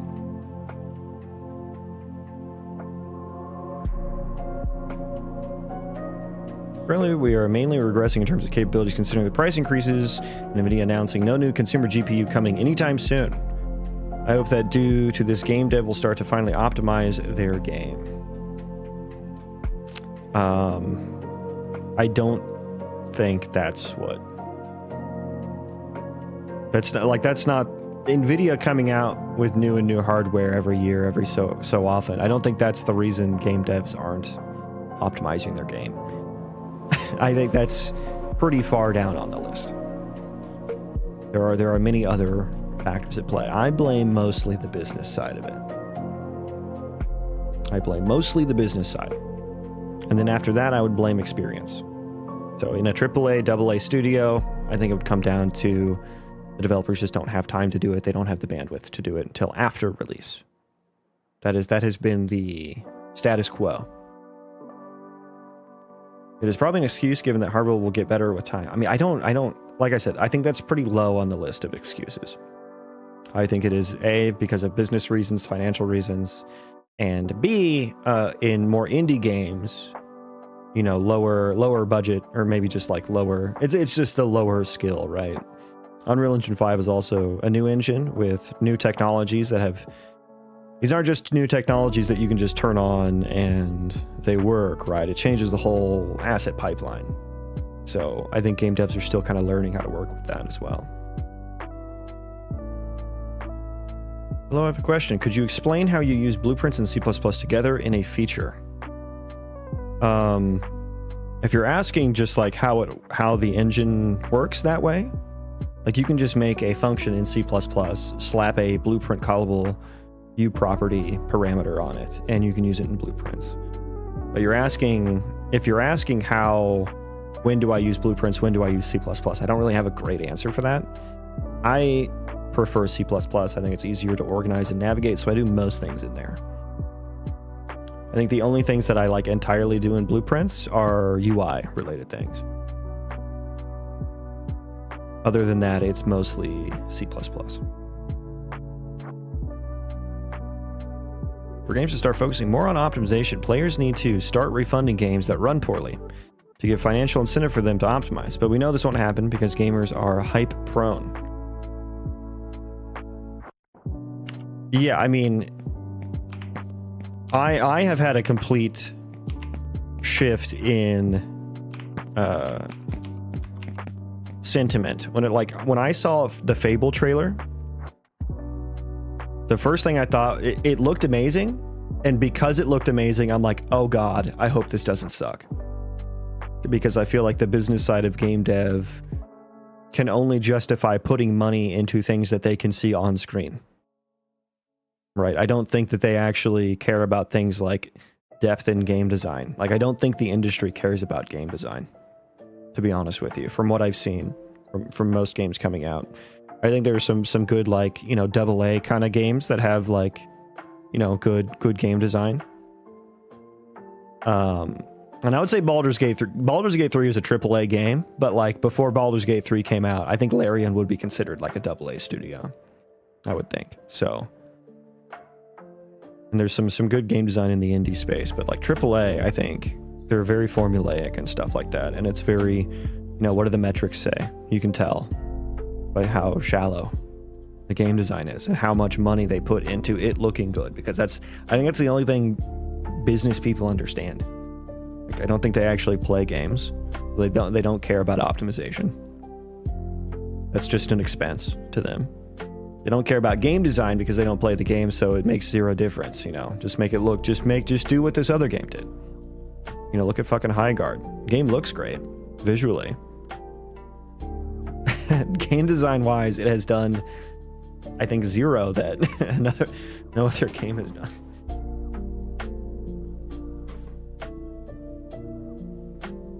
Forget what I was responding to with that, but those are some thoughts. You use a weird engine for solo devs because it's so large team oriented. Yeah, it is. It is, yeah. The answer is your design department uses BP and your engineering department uses C++. Kappa. Yeah, I think that's probably how most studios do it, right? The game designers primarily work in blueprints, which I do like having the option for blueprints. I routinely say I hate blueprints, and I stand by that, but I do like having the option.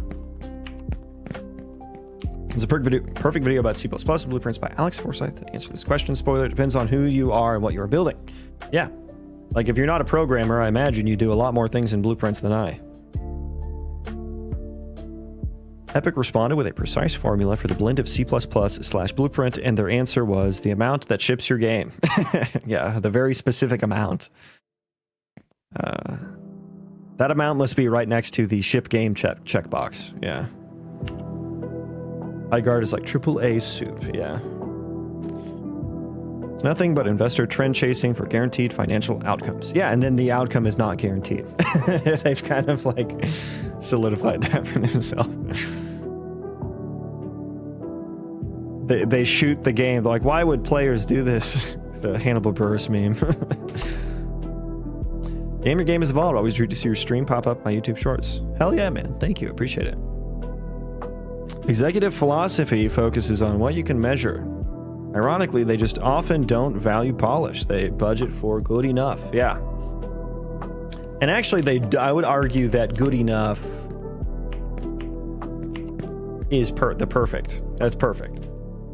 Good enough, like perfect is, they say perfect is the enemy of progress, right? And good enough is actually perfect, and I believe in that. But I think the executives aren't, they aren't aiming for good enough. They're like halfway to good enough. Like, okay, we're launching in 2 months. Do what you can to optimize, right? I think there may be some developers, or maybe these are just like people in management positions who have heard the term like, don't prematurely optimize. And to them, that means don't optimize until the very end, which is not what that statement has ever meant. It's don't optimize before you know that you need to. Like, if those of you who have stuck around in my stream for a while, you'll know that I have optimized the shit out of some of my game already, because I know I needed it for what I wanted to get done. So I built the game. I rewrote gas into an ECS. You know, I built an ECS system on my own, right? I tried to make my own. That was kind of naive of me, and I probably shouldn't have done that. But I did it. I learned a lot. Ended up going with ENTT. Built a lot of systems on top of that. I figured out, Vertex animated textures. Did a lot of research there for skeletal meshes and stuff like that. Like, I'm trying to get the core of my game rock solid before I just start pumping out content, right? That's also a luxury that I have as an indie game dev who has a job outside of this. I don't have a timeline, which is a good thing. Just a good thing.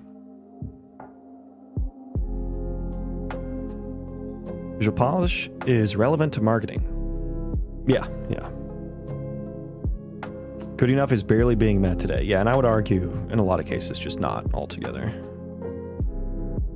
Even the name Highguard is basically a homonym of Overwatch. Yeah, it's such an uninspired name, for sure. What's your opinion on the whole Ashes of Creation debacle? Ooh boy, do I have opinions on MMOs. Oh boy, don't get me started. Are we done developing today? I hope you guys heard that. I hope you guys heard those knuckle cracks. Yeah, so Ashes of Creation. When I first heard about it 10 years ago, it sounded very exciting. Sounded, some of the systems that they were thinking about, very, very ambitious. Which, who does that? Who scope creeps like that? Not me. Couldn't be me. But I was excited for it. And this was back before I was doing game dev, right? This is back, probably I was still playing like WoW. This is probably before Classic WoW came out too. So I was probably playing like fucking Battle for Azeroth or something like that. Which sucked. Fucking sucks. Retail WoW sucks for me. I don't like it. So yeah, my initial vibes were, oh, this is awesome. Sounds great. It's entirely funded by some rich guy who loves Ultima Online. Or no, what was it? It was Arcade. That was his game, Arcade. Yeah, cut to, what was it? Maybe like 5 years ago, they started releasing like alpha keys for like $500. I think was one of their first things. And it's like, they were explicitly saying that this was for people who just wanted to be a part of the game, who wanted to support the game. If we don't launch the game, you'll get refunded. So it was kind of justifiable. I know some people were like, sussed out on it, and rightfully so. Rightfully, they should feel righteous now. And so it was somewhat justifiable. And I remember being like, $500 is a fucking lot, but like, I kind of put myself in that team's shoes. It's like, okay, yeah, you can kind of like give people some extra shit. It's a good way to get like serious alpha testers, right?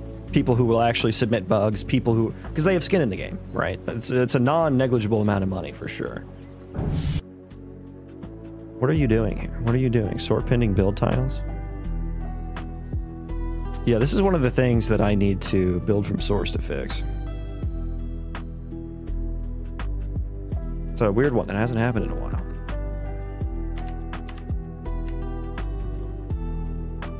So I kind of got it, and they've done that like there's like 3 different times they did that, right? They had a $250 one, right? And then they started like selling cosmetics for a game that didn't even exist yet. And I think that was the first time that I was like, okay, that's really fucking weird. For someone who alleged, he said verbatim, you know, the project is fully funded.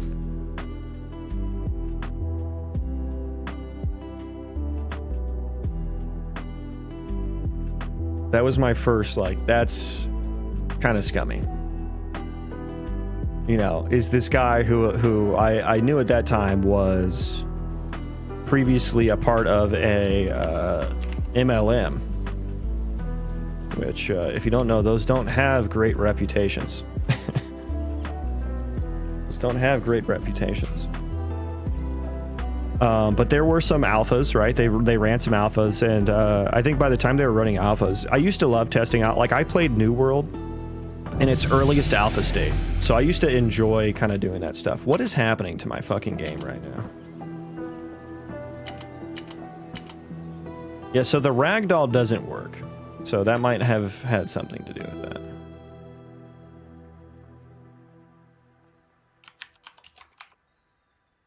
So had I not been like balls deep into game dev at the time that those alphas came out, I probably would have considered trying them, despite them being hundreds of dollars.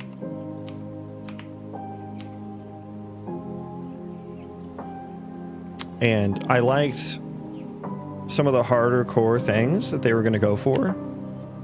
I think once they actually released on Steam, which they said they were never going to do, and everyone who played the alphas said that they were nowhere near close for that, and that's a really weird move. And by that point, I had heard enough about the game design where they were doing this kind of hardcore stuff, which I think is fine, but they were like kind of completely neglecting the casual player base, which I think was a massive mistake. And I think if you either entirely neglect the casual or solo player part of an MMO, or you entirely neglect the harder core or group content, that's a bad move. Like, you can have different ratios. You can cater more to casual players, you can cater more to hardcore players, you can cater more to group play, you can cater more to solo play, but you do have to have some of both on some ratio, and then after that it's all about the execution. And once I started watching streams of the latest Steam test, I kind of started, like, I felt bad because I was just like, I was so passionate about how not good their game design ended up being that I kind of wanted it to fail. And I felt bad because I'm like, why would I, if someone saw my game design and just wanted me to fail because they didn't agree with it, like, that would feel bad to me. So I kind of felt guilty for feeling that, but I would be lying if I said that I didn't kind of feel that. And I started looking at how unpolished the game was. They just had like an entire biome just had floating assets.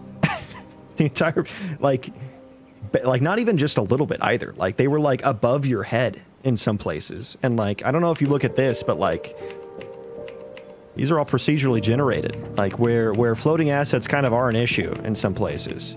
And I have less than they do. And they have been at this point in development for 10 years with allegedly 250 people. And when I heard that, I was like, yeah, something is up. And I think people were justifying it by saying like, oh, they were a small team up until like a year or two ago. They only really just got into like full production, you know? And I'm like, okay, so they were like a small team for 7 years, 6, 7 years, 8 years. I mean, it was clear the guy didn't know how to make a game. And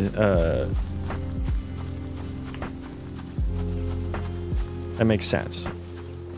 But yeah, once I heard like that they were like needing funding and shit and like spending that much fucking money, I'm like, yeah, you cannot take 10 years to put out what they did.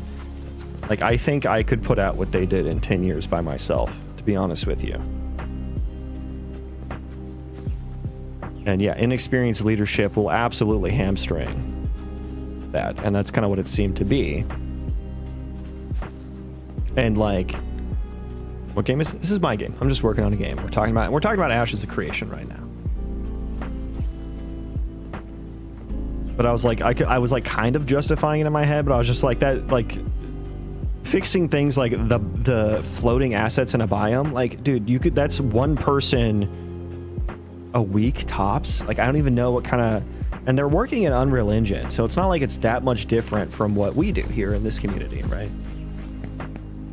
So Odd, I don't know, or those in the chat, like if you actually saw some of the Ashes gameplay and work on Unreal Engine, like fixing some of the blatant, and like this is for a Steam launch, like this is high visibility, right? A lot of streamers playing this.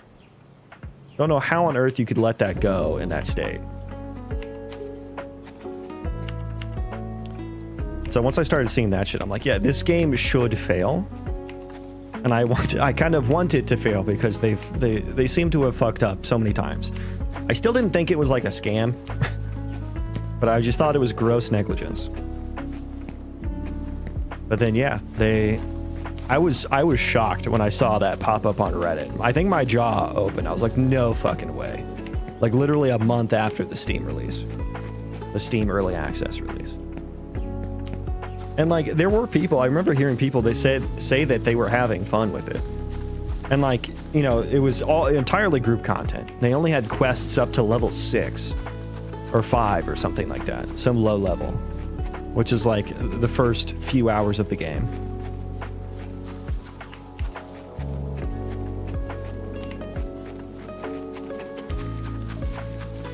So yeah, I think it's deserved because of how grossly incompetent they were. Now, if it was a scam and it was a rug pull, which it kind of seems like it was, the thing is, like, I think he probably, my guess is that he was like, you know what, I like games, I like arcades, I have a lot of money, I'm bored, let me try to make one. If it doesn't work out, I'll just fucking scam them. I think that was probably his mindset.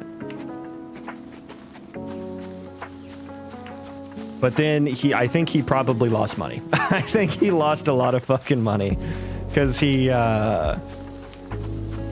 signed the ownership of his house over to his partner, right? Something like that. He like sold his house or something like that. Like, it's like, yeah, I think he got in way too fucking deep. I don't, even if you don't know how to make games, I have no idea how you spend 10 years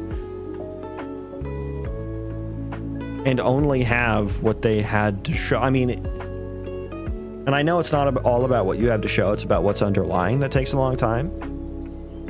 But like the things that were very shallow about what they had to show were such easy fucking fixes. It was kind of crazy to me. Let me catch up on chat here. I have a base gameplay for an MMO style gameplay that uses the character movement component and gas, and I'm always tempted to just rebuild from scratch. Yeah, I mean, my combat's going to be MMO-esque as well. And I started with gas. And I have the character movement component on here, although it's using ALS. Overrides a lot of that. But I had to rebuild it because I'm also going to have like a ton of entities. And when I was using gas, I could get about 200 entities all in combat, all attacking at about 20 FPS in editor. And then once I rewrote Gas's functionality into my ENTT ECS system, I could get about 2,000 entities in combat all at once, all attacking, right? So, and that's like a lot of CPU time, right? Which is the thing that MMO, like that's what costs, that's server cost right there. So, I don't know what Ashes was using for their combat. But yeah, I don't think gas is good for like super performant combat.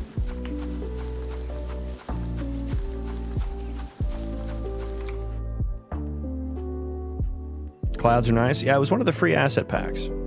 I'll have to get Jed's though, once he's done with that.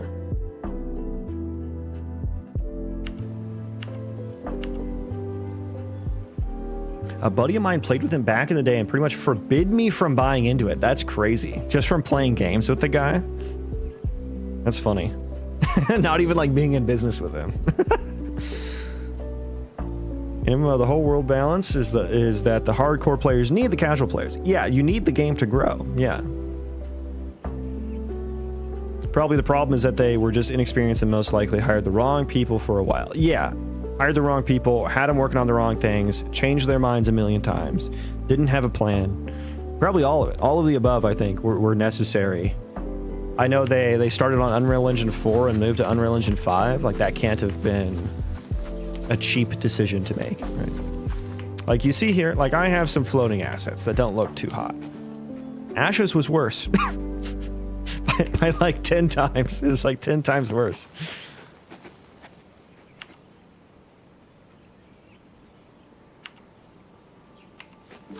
Absolutely no artistic direction. Yeah, I thought the art didn't match the fidelity, which I think is very important, which is why I wanted to go stylized for my game, because I know, like, if you look at my terrain, it's got sharp edges.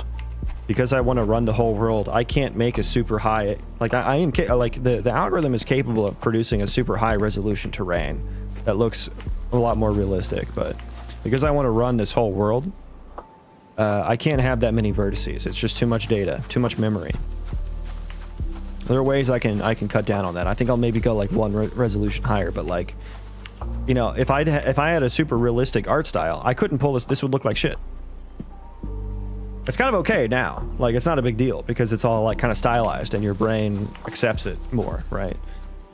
So to me, their art style did not match the fidelity. Like the animation transitions and stuff that they had looked really awkward. I heard people say combat felt really good. And some of the VFX looked pretty good. Like, I think the, like, individual animations looked good, but the way it all came together, janky. I heard secondhand that there was a lot of churn. Most people didn't last a year on the team. Lots of scummy behavior scared away great talent.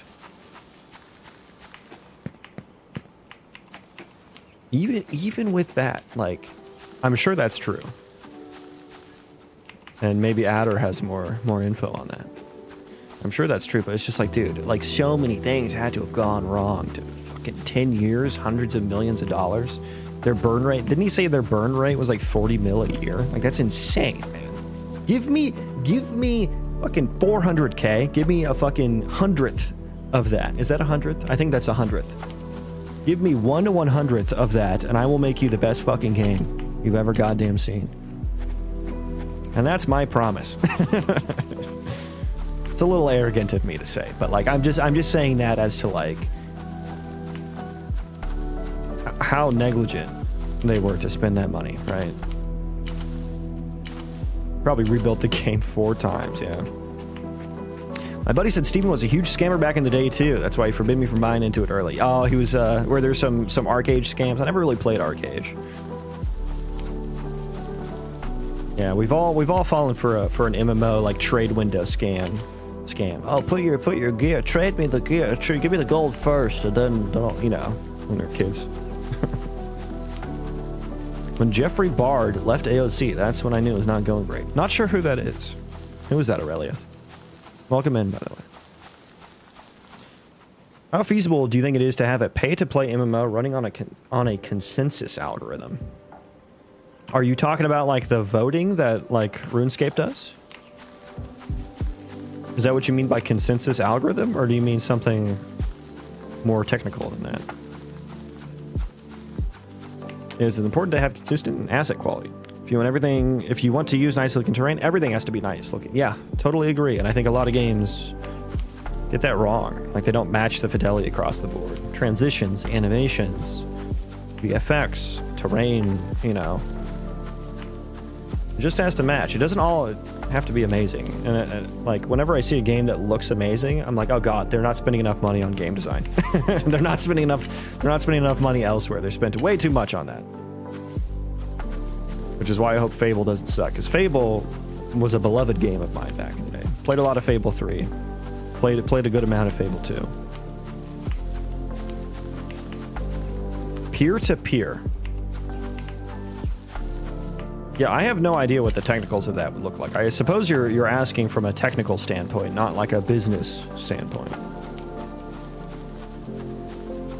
If you have like 150, 200 people, it's gonna be expensive. Yeah, which is like, what the fuck were those people doing? Like, the fuck were those people doing for fucking 10 years, man? Have you considered crowdfunding? People will be more inclined to invest when they see you have a good base already. Yeah, I don't think I'm there yet. Maybe. Maybe. Not quite ready to quit my job yet, though. I got some things I need to accomplish before I do that. If I ever get there.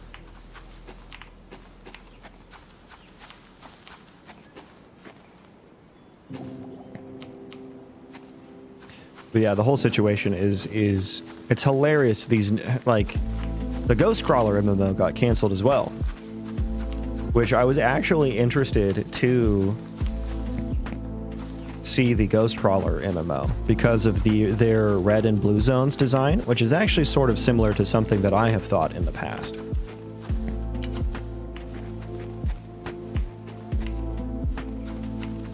And one of the reasons I wanted to do procedural terrain was because, you know, if someday, God willing, that I can never make an MMO, it would be interesting to have an MMO with procedural content. And I would love to have, like, I think having an outlet for player creativity is a very positive thing for an MMO. Because it's just a whole nother, and I hate that I'm about to use this term, but it's a whole nother vertical for progression in the game. And when you can have a procedural world, like each player has their own kind of procedural world to like build their colony in, which is what I plan to do. Having an MMO where you can travel to other people's worlds and check out or attack other people, I think would be fucking interesting. So I was very interested to see the Ghost Crawler MMO and what they did with that. But yeah, NetEase shut that down. Did you model your character after yourself? I can recognize them cheeks anywhere. I told you not to tell the people about my cheeks. I told you, Brightside. We talked about this. Time for a new seed, I guess. That's what that means. I have been through 850 seeds.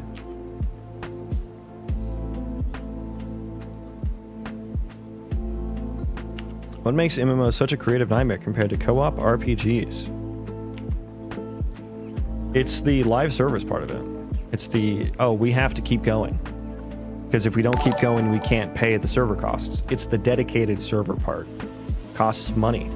They need to keep churning out content to keep players playing, to keep players paying. I think that's, you have to design to support the business. And I think it's possible to, like, you know, like No Man's Sky. Take No Man's Sky, for instance. It is kind of an MMO. Kind of. I mean, I don't think it's that massive, but, like, they've got dedicated servers. There's just kind of hubs, right? Where you see other players, apparently.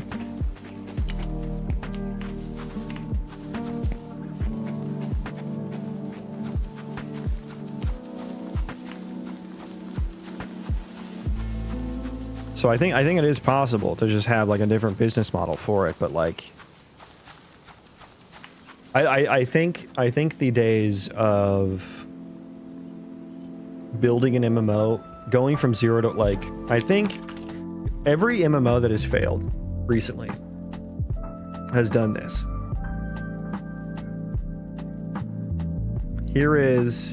This is step one. This is just start. This is zero. Actually, yeah, this is zero.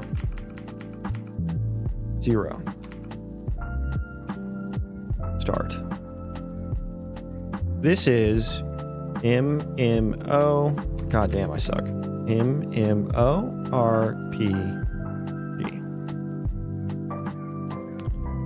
Every game that has done this has failed.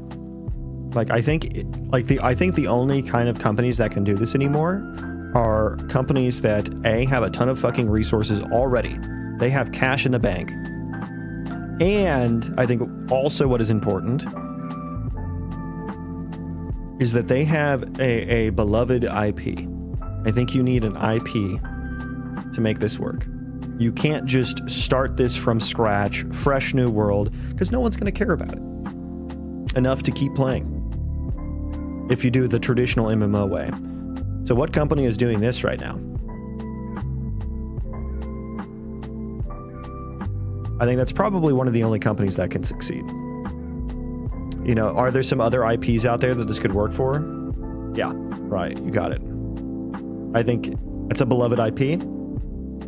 They might as well have infinite resources. They're the only ones that can go from 0 to fucking launch. So I think this path is kind of over in terms of MMOs. I'm not sure there's a whole lot of other IPs that could do this. Maybe Warhammer, but like Warhammer is an IP that has kind of been fragmented across so many different companies. Like anyone can fucking make a Warhammer game, it seems like. So it has to be like kind of one company. So I think what the better path is, and like they go MMO first in game design as well. They already have MMO. Riot already has an MMO? What do you mean? And like what I'm about to say will make more sense for Riot too. So I think what you actually have to do is step one, make game. That should actually be your step one. And this is single player. Or at the very least, you have to make a game. Right, is working on one. Yes, I know. That's why I said that. Many years away, though. Yeah, I think it is still. And I think they said it almost got canceled, too, right? Wasn't that? And then they're like, oh, no, we're still working on it or something. But I think you have to do this. I think this is the new way to make an MMO. This is the new way to make an MMO. You have to make a game, and you have to make it single player, or at least you have to focus on solo play. You have to. Because if people don't play your game, you need it to still be a good game, right? Like you can't have your game be good only if other people play it. I think that is a massive mistake, and you're going to just shoot yourself in the foot. That's why these games that are coming out that are just 5v5 hero shooters, or whatever it is, like it's just not going to succeed because people don't care about the game outside of other players playing it. So I think you have to start with a single player experience. Now, what's the next step? What's the next step? It is, as you say, Fosrook, the multiplayer. And there is a game designer who he was a quest designer on Warcraft 3 that I watch on YouTube sometimes. And he says that AAA used to mean something. Each A in AAA used to mean something. And he said that meant a single player experience, a multiplayer experience, and then a map editor. That's what that used to mean. And the third one I've kind of reinterpreted to mean some sort of creative outlet. To me, that's what that is. If I boil down, why is that A impactful? Why is a map creator impactful? It's because the players can get more out of the game because they have a way to creatively express themselves via content. Now, you could replace that with modding, right? That can fill that void. You can replace that with base building. That is a creative outlet that players can use and get indefinite content out of, right? So something like that. So yeah, when you say you need a multiplayer experience still, I think all games should. Maybe now, okay, I take that back. Not all games should be multiplayer, but all multiplayer games should have a single player mode. I think. You know, like look at Halo. Most people played Halo multiplayer. Why did they do that though? Because it was a beloved IP. Why was it a beloved IP? Because of the single player experience. So I think you make it multiplayer, and we're not even to the MMO part, right? This is like multiplayer, but like self hosted, right? Like you just let players host themselves.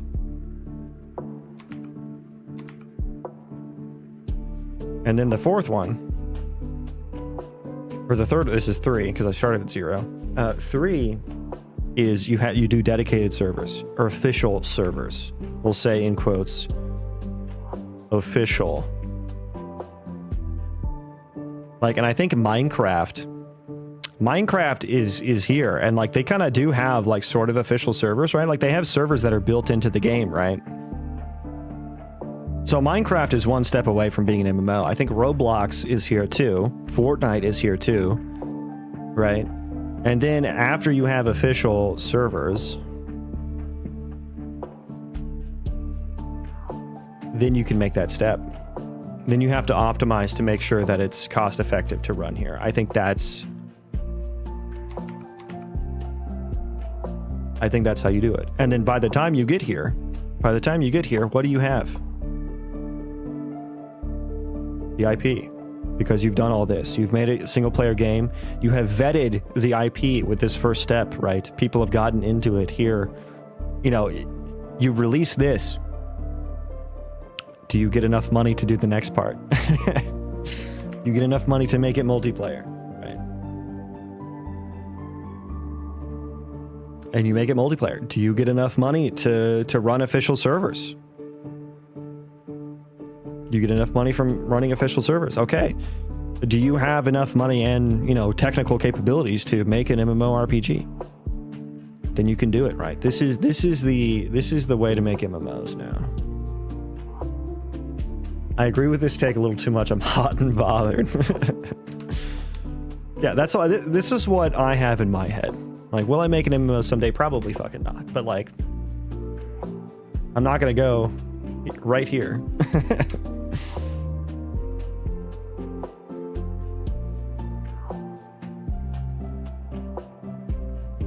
I would honestly love a game similar to Baldur's Gate 3, but is more MMO-ish with dungeons and raids. So how would you do that turn-based? It's an interesting design space. You know, turn-based MMO. And Baldur's Gate 3, very story-driven. Very story-driven. You know, it is fun playing multiplayer, but like, you kind of have to, in my opinion, you kind of have to have played it a few times and know the story to play with friends, because everyone's kind of a little frantic, a little scatterbrained, running all over the place. You miss stuff, you know. Blizzard built single player, then single player with multiplayer features, BNet, and then WoW. Yeah, same with kind of the same with Riot, right? They went straight here though, or no, I guess they went straight here, but it was super small scale, like 10 people. So, but yeah, Blizzard started with single player games. Minecraft is a perfect example of a successful blend between the multiplayer and single player experience. Yeah. Yeah. And they just have a whole ecosystem of modding and creativity, right? Same with Roblox and Fortnite. Funnily enough, the plan was for Diablo 3 to be an MMO, apparently. Yeah, it's weird how, like, Diablo tried to get closer to WoW, and WoW tried to get closer to Diablo in a lot of design aspects, which, you know, it's just kind of like, that's the Blizzard soup. That's the Blizzard too many cooks in the kitchen soup of homogenization. The Blizzard homogenization special. Not only are all classes in retail WoW very similar, but now all games at Blizzard are going to be even similar too. Different coat of paint on each one though. Yes, the Warlock casts purple frostbolts. Yes. Purple fireballs. And the Diablo game has a dark skin on top of it, right? Could you please quickly answer my question? How do you play that music? It's awesome. It looks like it's a Linux box terminal. It's called, you typed it out. You typed out exactly probably what you can type into Google. Amuse. Search Amuse on Google. That is the OBS plugin. Turn-based MMO exists. Dofus is exactly this. Okay, let's look at Dofus.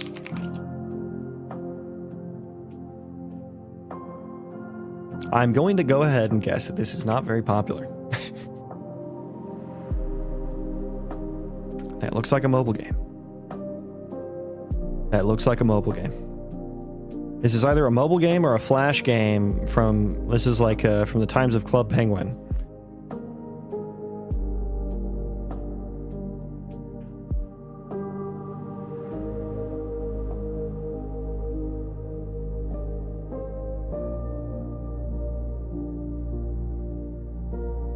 Hard to say if they've nailed the MMO turn-based formula or not. God, this is just furry city, isn't it? Oh, Jesus. It predates mobile games. Yeah, okay. That makes more sense. It probably did come from the time of Club Penguin. I used to play Maple Story a lot. Who knows Maple Story? This was my guilty pleasure. This was my guilty pleasure back in the day. This was about like everyone was playing RuneScape. I think you had to pay back in the day for RuneScape, right? I think that's why I couldn't play it, because my parents wouldn't pay for games. So I played this game, which was free. Where's some combat? Yeah, it was a 2D side-scroller. Super grindy. Super kawaii, Korean. But I liked what they did with their class system. Like, there were 4 base archetypes.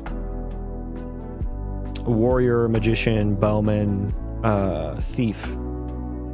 And then once you got to level 30, you could kind of pick a specialization, or they were called jobs. It was like second job, and then the hierarchy got deeper, so you could go all the way up to 4th job, and each job that you got to like changed your archetype considerably. Oh yeah, and then they tried to make a 3D one, I think. But yeah, that was like my old school MMO. That was before I played WoW.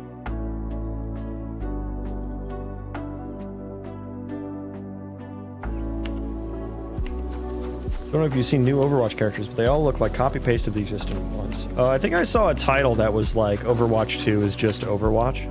Is that what we're talking about? I woke up and Club Penguin is killed. Much sad, very cry.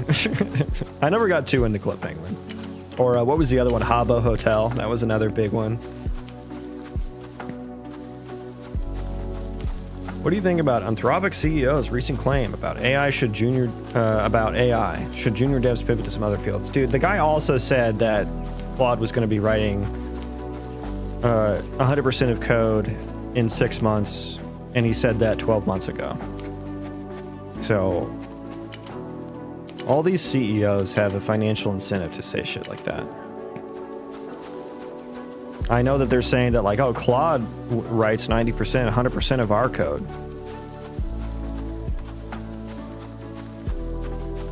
We'll see how that pays off in the long run. I still don't think it's like I don't think that's financially viable to have AI write all of your code. And to not write any of your own code. I think the only reason Anthropic can do that is, one, they have access to the best coding models. They might have a different one internally than we have. It's even better than 4.6 that just came out. And 2, they have VC money that they can spend. They have billions that they can spend. And they don't have to make a profit yet.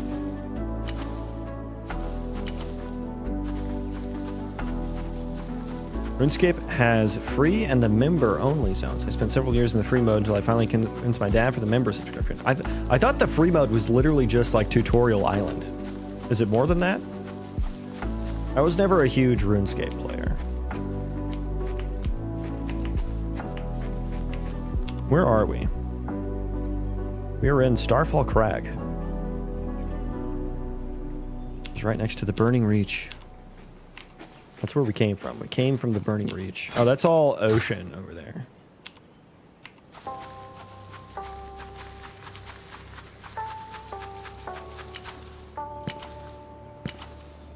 Thanks for hanging out with me today, guys. Appreciate it. Appreciate it. Appreciate you. I should probably get back to work, though. I should probably get back to trying to figure out the snocketing. And this was looking okay. I guess I never tested the walls, though. Oh, the walls are working now, too. Did I nail it? I think I just need to fix the line trace, and then we're probably Gucci. God, dude, the fucking debug drawings are nasty. Ah, interesting. Yeah, so now we can't select that side snocket. My favorite MMOs are EverQuest 2 and Elder Scrolls Online. Elder Scrolls Online didn't hit for me, and I enjoyed Skyrim quite a bit, but I don't know. The combat in Elder Scrolls, to me, left a lot to be desired.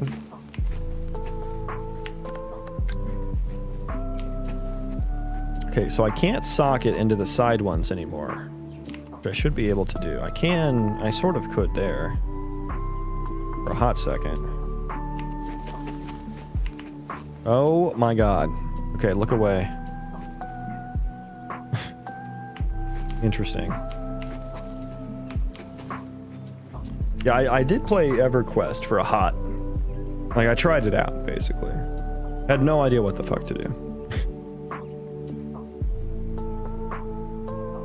Black Desert Online, honorable mention for combat system. Yeah, I played a lot of Black Desert Online. They did some things well. They did some things really well, but unfortunately the things they did bad were catastrophic, I think. I mean, they're still a successful company, it seems. It's still running, so it's not that catastrophic. I guess I just mean catastrophic in terms of, like, that could have been a great MMO, like an all-time great. It's up there, I guess, still, but, like, the upgrade system, oh my god, how fucking bad was the upgrade system? I really loved the worker system where you could go out in the world and you discover these nodes, and there's different resources in the nodes, and you can build basically like these little supply chains, these little pipelines. You can get workers, and you gotta like, and it all fed into each other, which was really nice, right? You could make beer from cooking, and the better your cooking was, the higher quality beer you could make, which gave your workers more energy to go run out to these different nodes and, you know, go chop wood and stuff like that. And you can make these little transport crates where you could transport them with your caravans from A to B and like sell them for money. And it was kind of like a passive way to get money in the game, which was cool. It was really fun. I loved exploring the world. Now, it was sad that the questing system basically, it didn't give you very much XP. It was actually just better to grind in Black Desert Online, which I think was another thing that was done poorly. Now, I don't mind a bit of grinding. But what they did is they did the typical pay-to-win formula, which is pay to get bonus XP, which kind of ruins grinding, honestly. And they did this thing where they gave you an hour of double XP every day just for logging in. And the combat is really good looking, but it's also very high octane. It's very high intensity. And so in a game where it's like really grindy in terms of like XP, and also you get this 1 hour of double XP, it creates the situation where it's like, okay, every day for an hour, I have to go out and grind if I want to like keep up or whatever, you know? And that hour sucked, I'll be honest with you. The combat was fun, and when I was just questing, running around the world, killing quest mobs, I had a lot of fun with the combat. And I feel the same with WoW. Like, I can quest in WoW forever, and I will not get tired. That fucking hour grinding in Black Desert Online, trying to be efficient, trying to go from pack to pack. I don't want to miss out on my hour of double XP because it's so grindy, you know. I can't die because I lose XP. Oh my god, it just created this, like, this experience that I didn't like. Like, I had eye fatigue really bad because my eyes were glued to the screen. There's no opportunity to sit and drink and look away from the screen, you know? Organize my bags. You know, look at my talents, look at my character sheet. No time for that. I didn't like that part either. I wish the questing and the open world stuff had a bigger impact in the game. And they only had open world dungeons. They didn't have instance dungeons, which is an interesting choice. And the open world dungeons were just grind spots. But, you know, they weren't like an experience, a start to finish experience, right?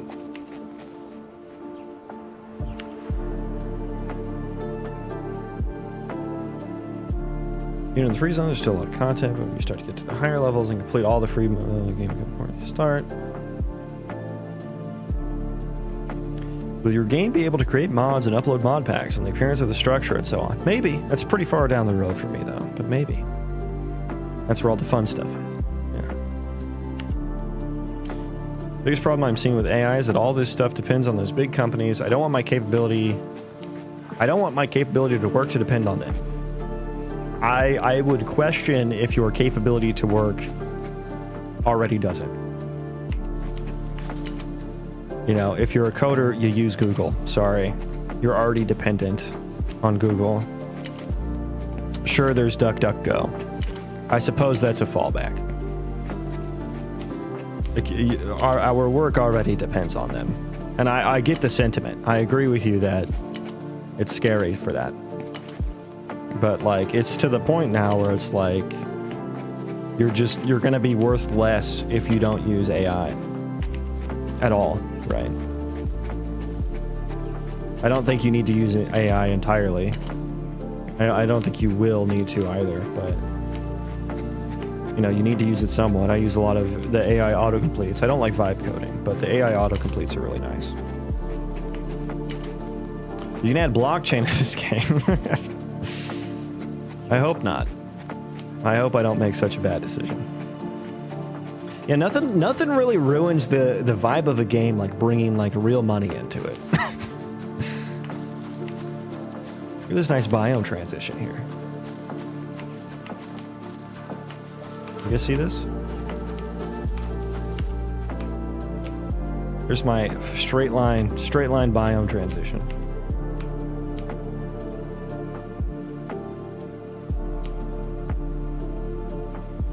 It's nice though. You got a nice flat zone here, and then you walk into this super craggy zone. Ideally, the terrain textures will be different as well, so it feels quite different, and it's not just like, oh, the terrain is a little different. Like, that's obviously not that exciting. I want the terrain to be made out of different materials. A little shelf here. That's cool. If BDO had a better upgrade system, more of a tank healer DPS structure, an actual PvE questing / dungeons rather than mob grinding would be top tier. I agree. That's exactly what I'm saying. That is exactly what I'm saying. Yeah, have some instanced dungeons where you can kind of like have a... they don't need to be like the best content, right? They don't need to be like, oh, why would you ever go out in the open world again? I think that's also a mistake, especially for BDO. But like, you can have some like canned experiences that will be positive for the game. And yeah, I love an MMO where there are roles to fill. I think that makes players feel like more impacted by the game, like more into the game.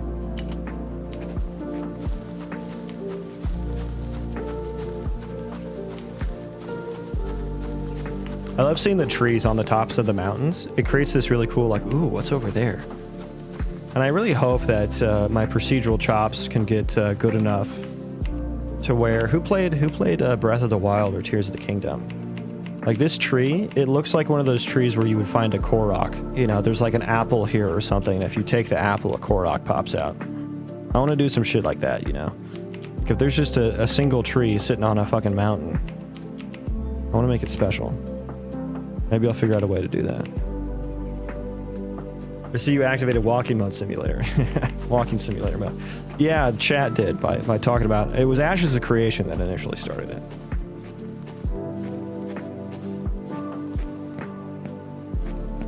I love the open world flag / honor PvP system. Fighting for your spot broke up the monotony of grinding.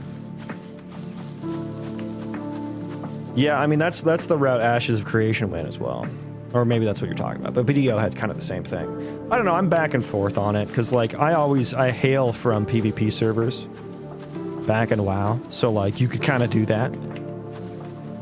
I guess I don't like games... I like a 2-faction game. 3 factions, I don't know if it works. I have some ideas on how to make it work, but, like, I don't know if it works.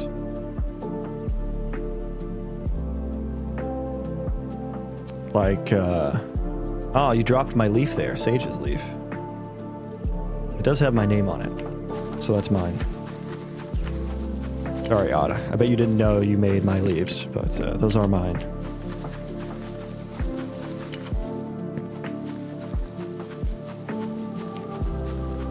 So yeah, I don't know. I don't know how... I liked the... Like, you could do that in WoW. You could fight for your spot in WoW.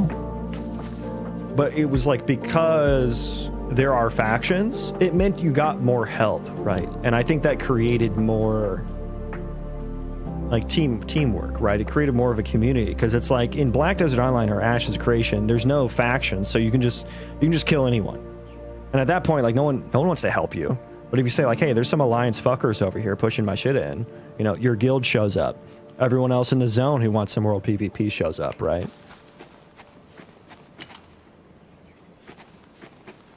It's a different experience than when everyone can just kill anyone for whatever reason. Alliance Filth, that's right.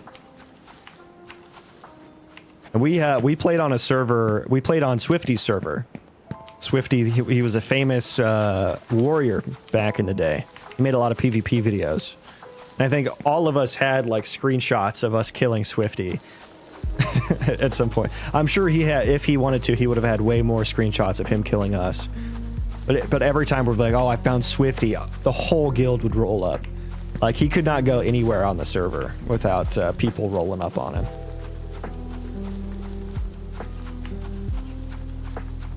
Which was a fun experience. Game would have some protein run out for that buff guy to hunt. Yeah. Dude, you have to like animate creatures. Like, what the fuck, man? I gotta model a creature, get some different texture variations for it, and then also get it animated, and then also get some sounds. My god. My god. Good vs. evil is always a cool PvP theme. Well, I think you need, you know, obviously Horde are like the more eviler, but they're not like evil, right? It's just kind of like two different sides. Two different vibes, I mean to say. I don't know if people like, I think you got to give some people some kind of good to go off of. A little bit more gray.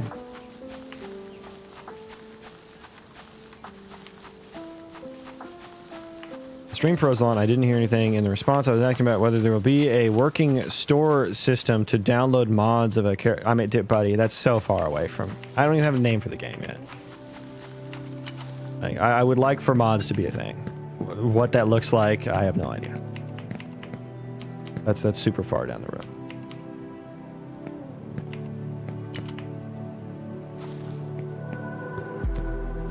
Don't forget refactoring those creatures. Yeah, yeah. It's not perfectionism. It's not perfectionism. Why I refactor? It's because I Yagni, right? I don't write systems that handle things that I don't already know I should handle. So I end up having to refactor. When I do things just in time, right? I don't do things ahead of time. Not my style. I do things when and where they're necessary. So that's why the building refactor has kind of been... It's something I know I'll need to do at some point, but it never really presented itself to me in a way where it's like, yeah, I need to happen now. I let the game tell me what it wants. Right? I'm the game whisperer. Yeah, I always try to just go with the simplest solution to the problem. I have to keep reminding myself of that. Like, just make it work first, right? Just make it work first. You can refactor it later. And I have to keep reminding myself of that. Look at those little quaint little god rays coming there.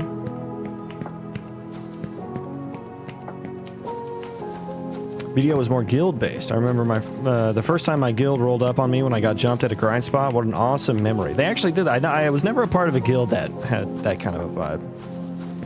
I never really did a whole lot of the guild content. I did a few of the like I forget what they were called, but they were like little base raids. I did a few of those where you had to like find the enemy's base or whatever.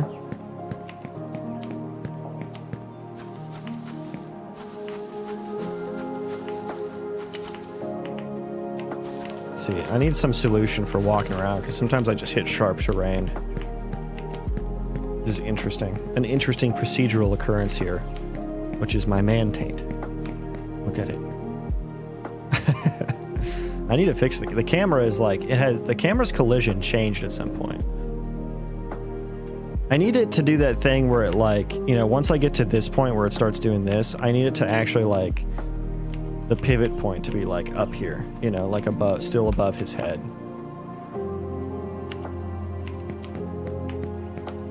What specs does your PC have? The motherboard is a potato, which is some wires plugged into it. The processor is just a couple gerbils, which are actually my dogs, just my dogs running in little hamster wheels. And the RAM is my grandmother's. They just remember the data and feed it back to the potato.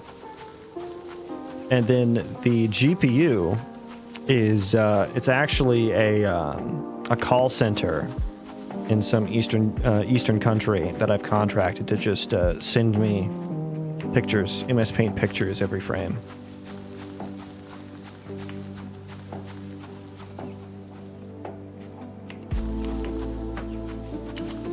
Just saying that in Saint Sensei would be interesting with custom servers from new structures to some NPC. What are your ideas for the future? I gotta make the game first, my man. I got enough ideas as it is.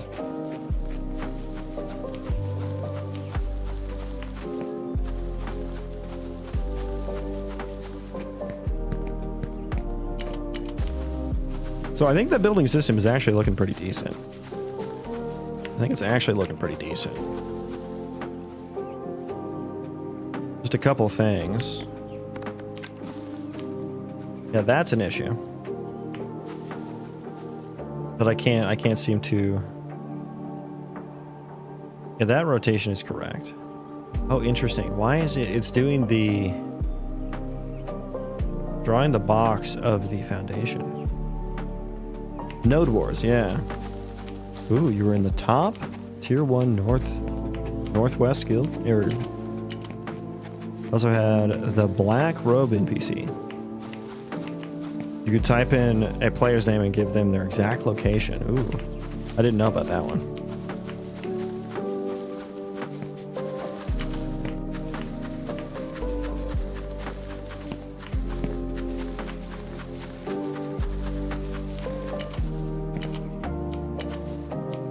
Get up to this hole. Don't know if I can get up to this hole. He thinks I can. He thinks I can. Oh no. Alright, stairs. Okay, never mind. Foundation. Oh my god, is there not a... Oh no. Yeah, I need to work on the collision for...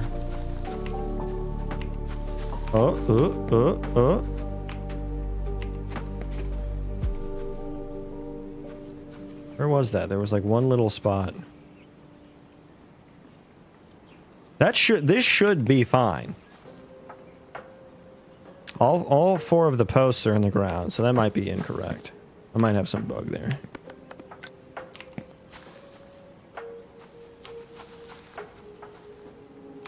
Oh my god. Oh no, the stairs don't snap.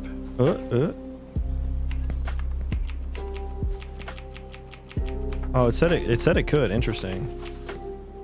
Oh, maybe it was snapping to this one in the... Yeah, it was snapping to that one, but in the wrong location. Interesting.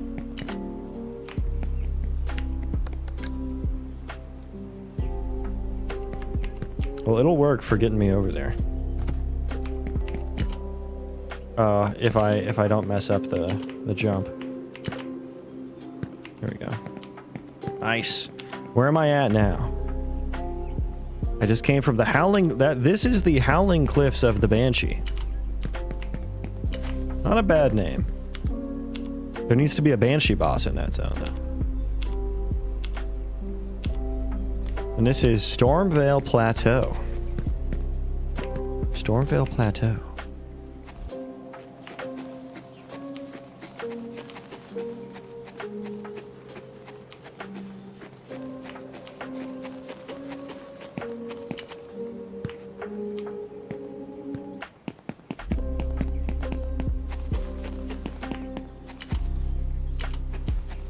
See, I hate little things like this. Like, I should just be able to jump up that, you know?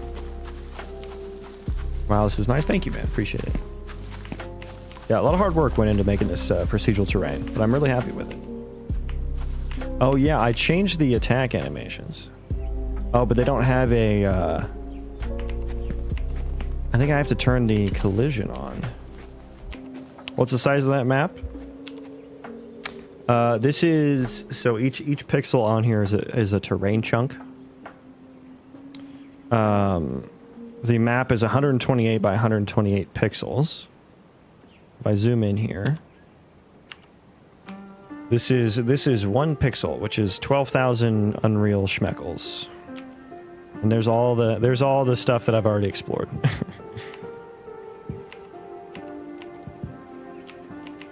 So I'm showing about 1, 2, 3, about a 3 or 4, 2, 3. Yeah, we'll go about a 4 pixel radius here. So that's, I'm showing about this big. And so I think what we probably saw when I zoomed out was probably like up to here. So I started at 0, 0, which is right there. So what we zoom out and see is about this right here. So it's pretty big. It's pretty big.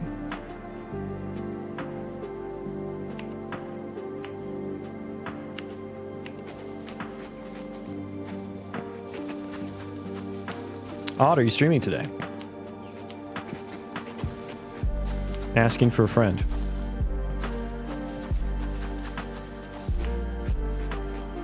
But yeah, let me see the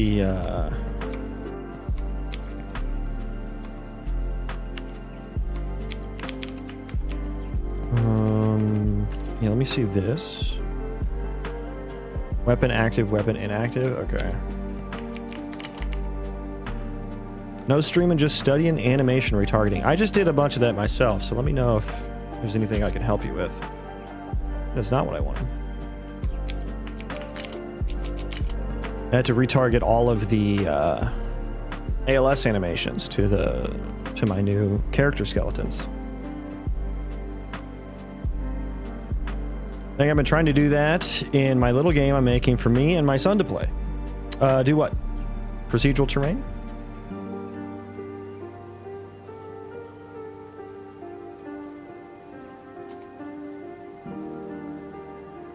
We need to add some notifiers for weapon active and inactive for the tree chopping. Probably like right there for that one.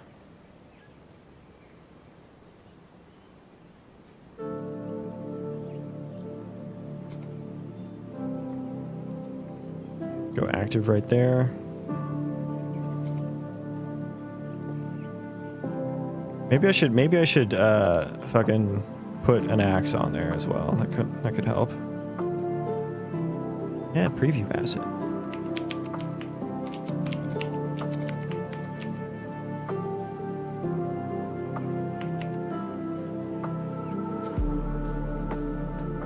Yeah, procedural terrain is fun.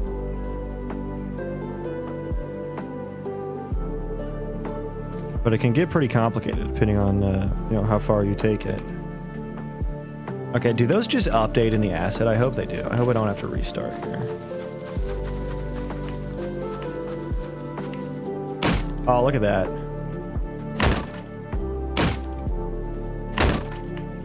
That feels so much better than my shitty wood axe animation, I gotta say, guys. That feels... Even though he's not swinging horizontally, which I think my animator's gonna work on that pretty soon. Bro, that's pretty sick. I don't feel like I'm actually, like, I feel like that's it feels like that's a predetermined location that I'm chopping at.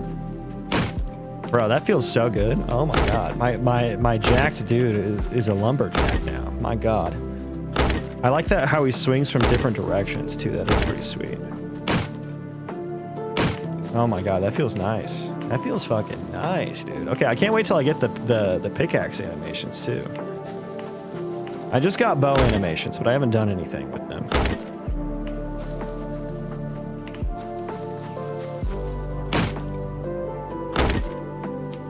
I like how it does this little bounce. Oop. Whenever I chop through. How much wood do I have? So much wood. Okay, let's build a house. Build a house. I don't know if I can, but we're gonna try. The snapping might be a little off here. Okay. Although that one got messed up. I need a color picker. Like middle mouse button or something. There we go. Gotta have the floor. You gotta have the floor planks aligned. Okay, that did take the wood. How much? It doesn't say though. My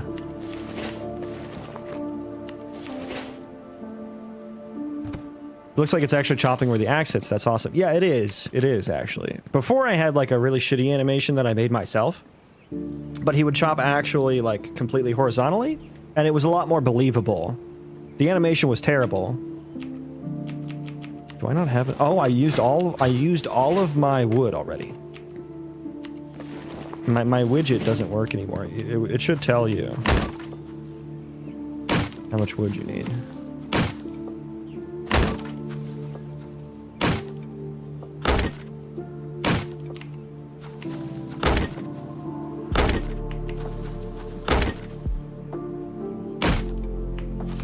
Wait, how is this still working?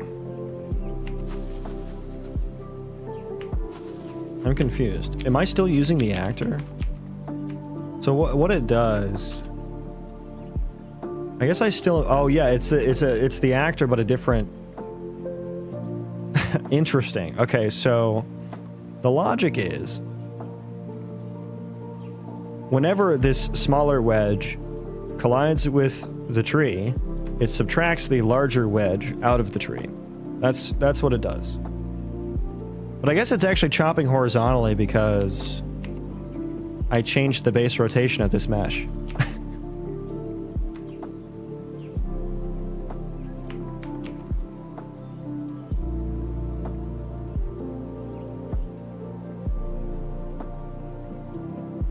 I didn't mean to do this. This is just how it came out. But yeah, that does seem to be the case, odd. Because that used to be aligned with the blade of the axe. But then the animation changed, and then my animator changed the base rotations of the static meshes so that they socketed cleanly in his hands. Because this used to be upright. Now it's laying on its side. Which I gotta find the old one. Let me actually get like the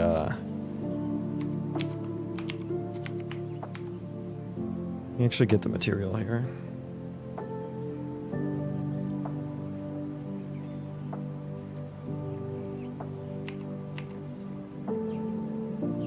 Yay. Now the axe looks like an axe. So yeah, I bet if I... Oh, P was not the right button to press. What is the... Is it Alt? It's Alt-C, isn't it? Oh my god, it's so laggy.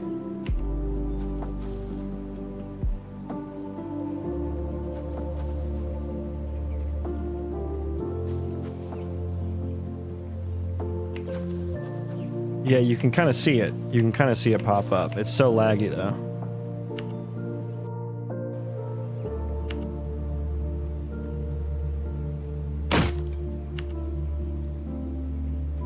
Oh no, pause.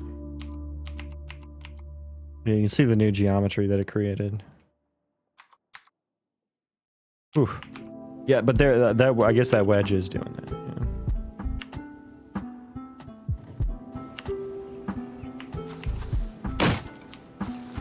Yeah. Okay, do I have... Here's one of my famous floating assets. Okay, where's my house at? You know, you want a house in the woods, and then you deforest all the woods around you, and then you don't have a house in the woods anymore. This does take a lot of wood, which I like. I like that it takes a lot of wood.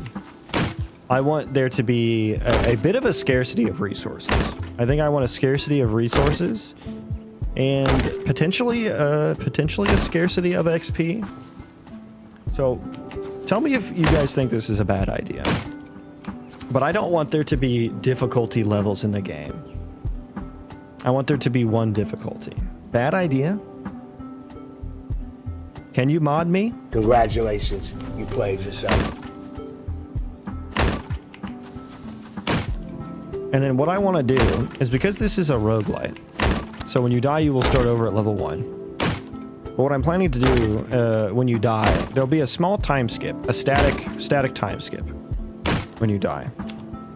And you'll respawn, your colony will still be there. The world will still be there, but maybe some of the mob camps that you've already cleared out, rather than having them respawn, I'll probably do a little bit of respawning, but rather than having them respawn, I'll wait until the next run. And then I'll respawn something different there. Like maybe there's a cave full of spiders. You go clear that out. They're low-level spiders, you clear that out. The next run, I think the trees should regrow. Yeah, they do. They do, eventually. Well, no, they don't. It doesn't work right now, but they have regrowth settings. It's just not ticking right now, but they will regrow, yeah. But anyways, say there's a cave full of spiders. You clear it out, you know, at level 5 in the last run. Let's say maybe you get up to level 20 or maybe 10 or 15. You die. You're going to start over at level 1, but there's meta progression. So I think there's going to be some like a meta progression currency to make your character passively stronger in some ways. To maybe roll the dice in your favor the next time around. And when you respawn, maybe some bandits have moved into that cave because you cleared them out. Because you cleared it out full of spiders. Maybe these bandits are, you know, level 6, level 7 this time around. Because you've gotten stronger, you cleared things out, and the world has gotten stronger, right? So I kind of want you to be able to lose in a way to where the world outpaced you. And now it's really difficult because you haven't made good decisions. You haven't ran, you know, good builds and stuff like that, right? But I also want it to have kind of an opt-in difficulty level to it. And this is what I mean by, like, I don't want difficulty settings. But what I want is, like, a varied amount of content. You know, maybe, you know, there's some other area outside of that cave that you cleared out that still has some level 5 mobs in it, you know, that you didn't clear out last time. And so if you have a bad build, you can kind of go over there to some of the lower level stuff, finish that off, you know, before you go into the higher level stuff where you might get killed, right? It's more risky, more risk, more reward kind of vibe. And so it's like you don't set the difficulty level at the beginning of the game, but you do opt into the difficulty of the content that you try to accomplish, right? I'm really surprised my frame rate is not lower because these are all individual. individual. Do I even have nanite turned on for them? I don't know because they're dynamic mesh components, so I can't. I should be baking them into static meshes. I forgot if I ever did that. Yeah, no, they are not nanite. That would help a lot because in nanite, one material is one draw call, no matter how many times you use it. So that'll help with the rendering if I can bake those into static meshes. Is this the game in action? It is. Yes, it is. There's just trees everywhere, which don't do anything anymore. Eventually, I'll have you like have to, yeah, patented indie physics right there. Eventually, I'll have you have to like take these and process them further, like chop them down at first, and then maybe you can get a lumber mill. Get some colonists working at a lumber mill. That kind of thing. One philosophy is, you don't have to have difficulty setting. With deliberately over/underpower items, players can create their own challenges. See, I don't know if I like that way either. Where it's like, oh yeah, there's some super OP thing in the game, and then it's on you to not use it. I don't like when games make the player be the parent. Like, I think that's the job of the game designer. Like, you have to make sure the kids eat their dinner before they have dessert, right? You can't let them have dessert all the time, which is like the fun, overpowered things, right? You gotta have some friction in the game. And so many times I've seen the argument of like, oh, if you don't like it, just don't use it. And it's like, well, it's in the fucking game. Like, now I as a player have to have this conscious like, ooh, that thing's really good, but just don't use it. Because you know it'll ruin your experience. I see that as a failure of the game design. And I don't want to have to be the fucking parent in the game.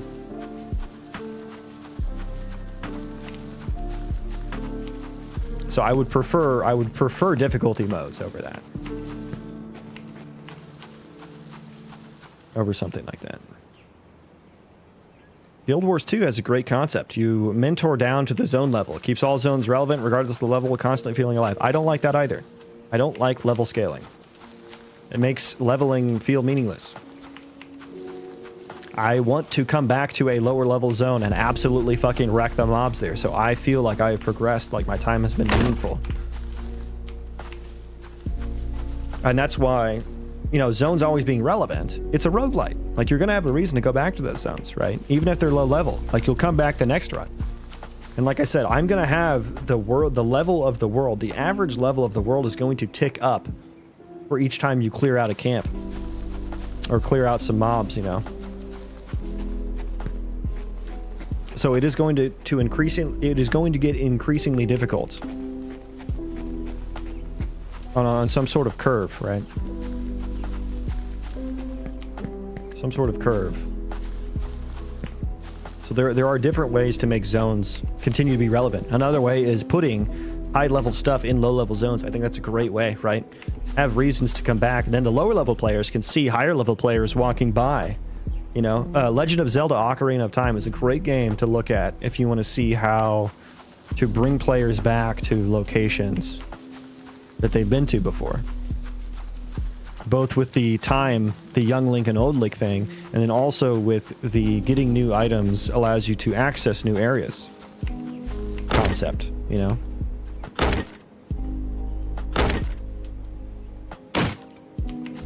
I don't know how much I like the transition out of that. And then spamming, this is what spamming right click does. I'm just fainting. So I kind of have to, I guess I kind of have to have a timing for it.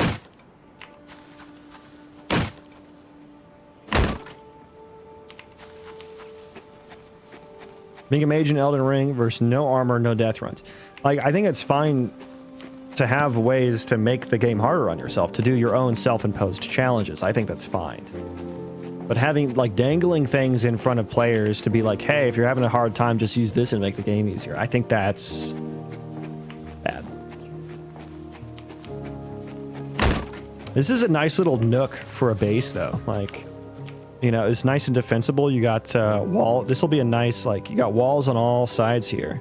I mean, you just have to worry about this little cove right here. People getting through there. Oh, which is where I came from. I mean, that's kind of a nice outlet, though. Nice and defendable. You put some walls right here. Yeah, that was my experience in EverQuest. Feeling that's going to be me one day. Yeah, that. And then also, I hate transmog, too. Because you don't get to see all the awesome gear that you're going to be able to get. You just see, like, some gear that player decided to show you that doesn't really tell a story other than, oh yeah, I one-shot the old content years after release or whatever. I would rather see players wearing the gear that they earned, you know, that they're actually using. But cat's out of the bag on that one for a while. Can't put that one back.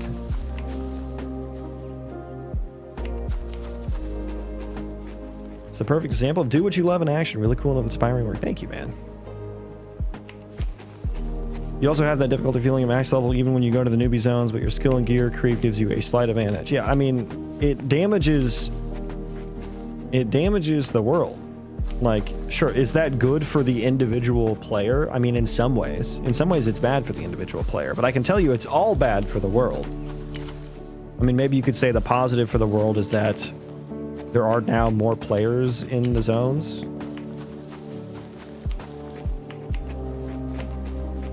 I mean, when I played Guild Wars 2, my memory, I didn't play it a whole lot, but my memory is just like, I was started in some low-level zone that was kind of like, it was like a mini tutorial area in a way, kind of like WoW, it was just kind of like a low-level zone, and then you got to like the next zone, and then it was just like every zone after that was just a mob of people running in circles doing the events in the zone. And it was players of all levels.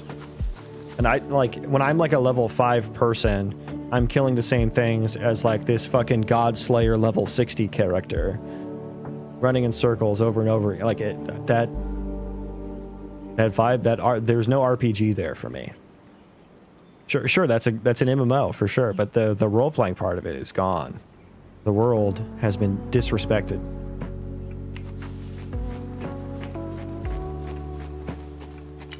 There are better ways to get players back into early zones.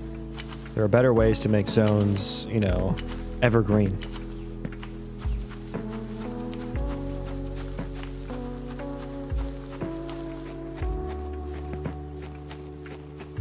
And yeah, I don't think that WoW's formula is a winning one. The formula of like invalidate everything that came out every 2 years.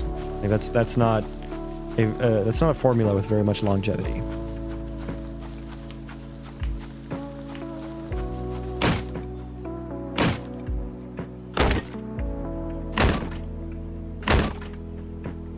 Eventually I'm gonna have like the axe that you're wielding have like stats for like chop depth, and then your logging skill, which sounds really fun to work on.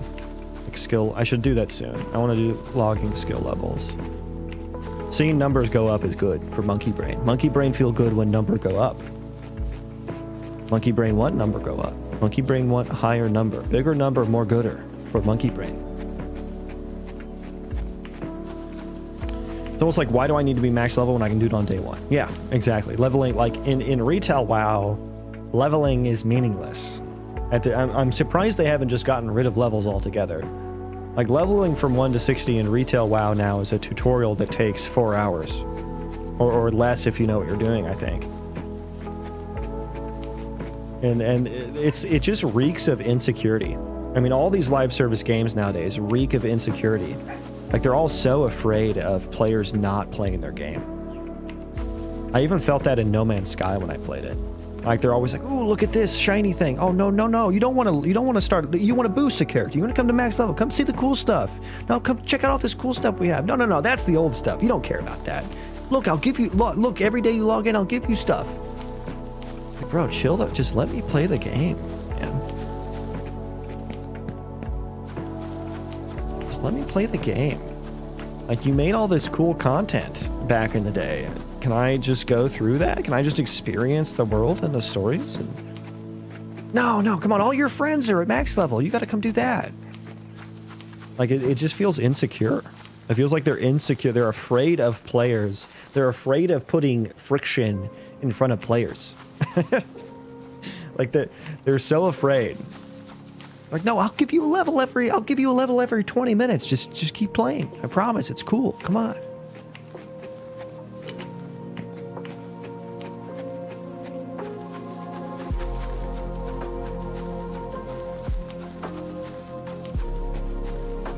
EverQuest was the game that really made leveling feel impactful for me. Yeah, I'm sure it was even more so than Vanilla WoW, because that was a harder core version than Vanilla WoW, where like you didn't have quest markers or objectives, which I do think that there's something to both, right?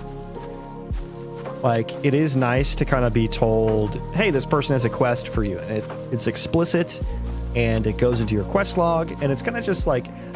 Hot take, I kind of like the just go kill 10 things quests. Like, it's just facilitating grinding in a fun way, right? I kind of like those. It checks the, like, there's a part of my brain that liked No Man's Sky, but it was just for the cross things off a list part of my brain. Like the kind of completionism, right? Like, the game put things for me to go do, and I would go and do them, and then it would give me things for them. Like that little loop. And if you played Vanilla WoW, you'll know what I'm talking about, where you get to like a really juicy quest hub, like Duskwood, or like Barrens. Barrens was a good one. Getting into Barrens, you do like this, you get some quests to go all over Barrens, and then you do like a loop around Crossroads, which was the main city there. And then you have like 5 quests to turn in all at once. That feels so juicy. That's a good experience. I like that loop, and I want to have that kind of a loop. The quests aren't crazy amazing or anything. It's like go kill zebras and get their hooves and shit like that, right? But it just facilitates the fun part of the gameplay, which is running around the world, experiencing the world, interacting with other players, doing combat, which is fun, you know, progressing your character. But then there's these, and then I have 4. Yeah, there's a lot of zebras with no hooves out there. But the head canon is always like you just obliterated the zebra or the raptor so hard that they don't have a head or hooves or anything anymore.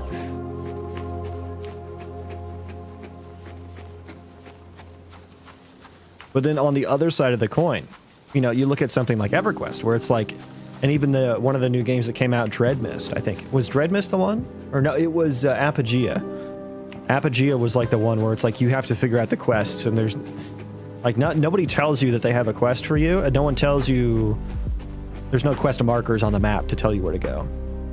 And I equate that. When I think about that in an MMO, and I think about that in terms of WoW, like, I always use the quest helper add-on in WoW to tell me where to go. But like, when I think about something like Legend of Zelda, like Ocarina of Time, there were no quest markers in Ocarina of Time.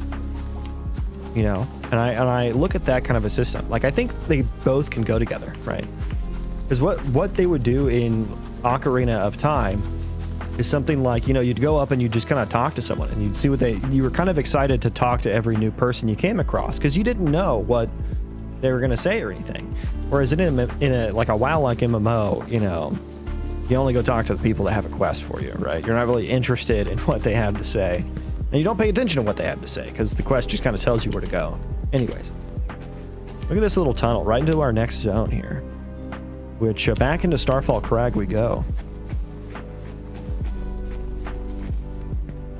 But I think having both in a game would be cool. Like the kind of quest, a kind of intrinsic quest, maybe you could call it. Where you, because like in Ocarina of Time, you go up and you talk to like an NPC, and they would just be like, oh, if only I had some apples for a pie. You know, that's a really shitty example, really simplistic example. But then you're like, oh, if I had apples, I wonder what would happen if I came back here and talked to them. And then, you know, that would be like how you introduce that system to the player. That's like at level 1, you have one quest giver at the spawn and you have one other NPC. That way it's like there's not a whole lot to do. You know, your only options are to talk to those 2 NPCs. You talk to one, he gives you a quest to go kill 10 bandits in an orchard, taking over the local orchard. And then you talk to the other lady, and she just says something like, "Man, you know, I could make my famous apple pie if those bandits didn't take over the orchard, and I had some apples. If only I had some apples." And then you know, of course, after you kill the bandits, maybe they drop some apples. You come back and you talk to her.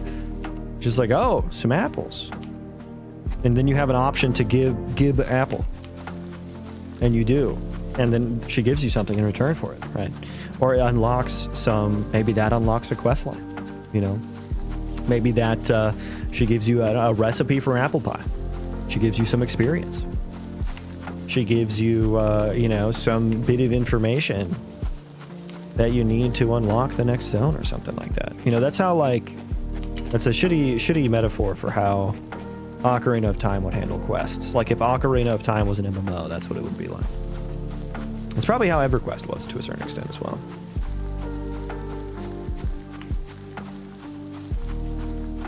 I think they're good if they're meaningful and part of a quest progression. Kill 10 bears for fur, then deer for antler, wood, and that creates an item to then go to the dungeon to kill for upgrades. Yeah, that's better, right? Like there's tiers of like how good a quest can be, and I do think you need like the boring quests.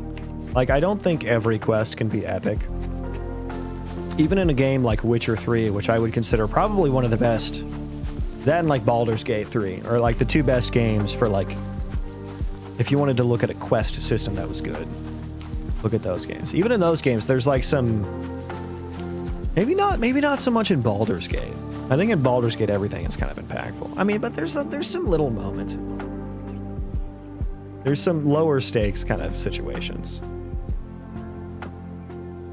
But like even in Witcher, there were some quests where it was like, go get me some of these things. There weren't very many. Most quests in Witcher had some storyline to them.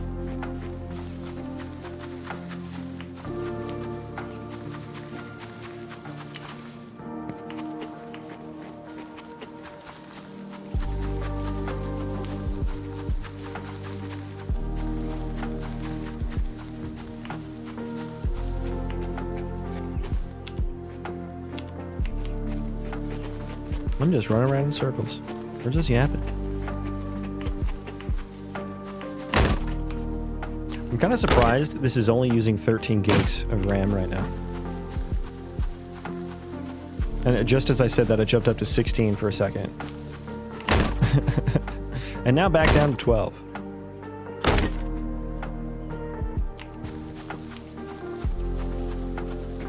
I like that every choice you make in BG3 has an effect on the world one way or another.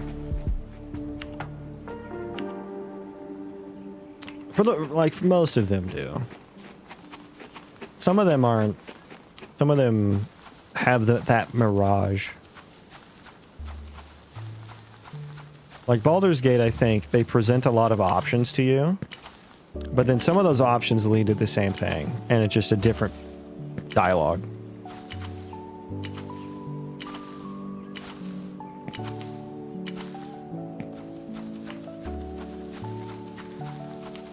They definitely have a great example for that, though.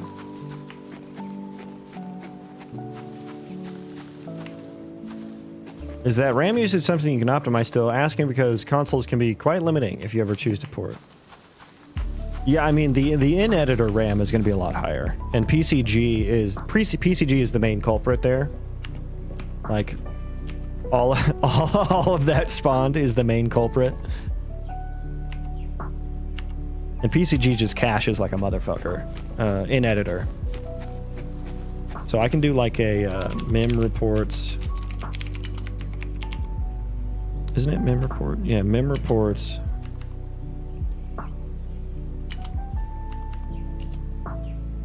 Forget what directory that ends up in.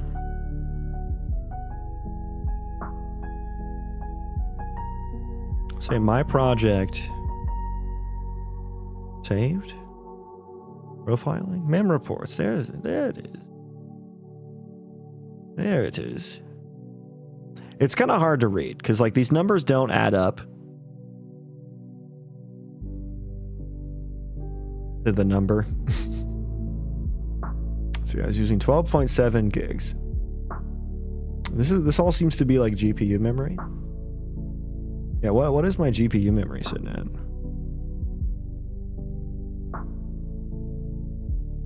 Oh wow, yeah, that's a lot. Wait, is that actually? It's hard to tell like how much of that is from my game or not. It would be nice if there were a GPU memory percentage here.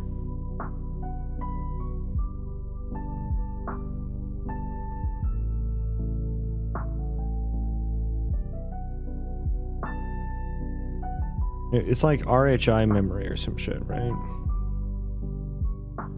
8 gigs, 8.7 gigs. Like, yeah, the editor is not good.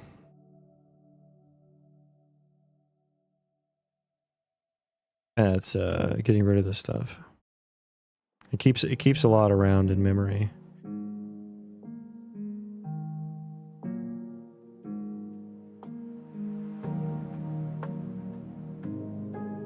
So I had 5 gigs of okay, so yeah, I think I was using 8 gigs of VRAM.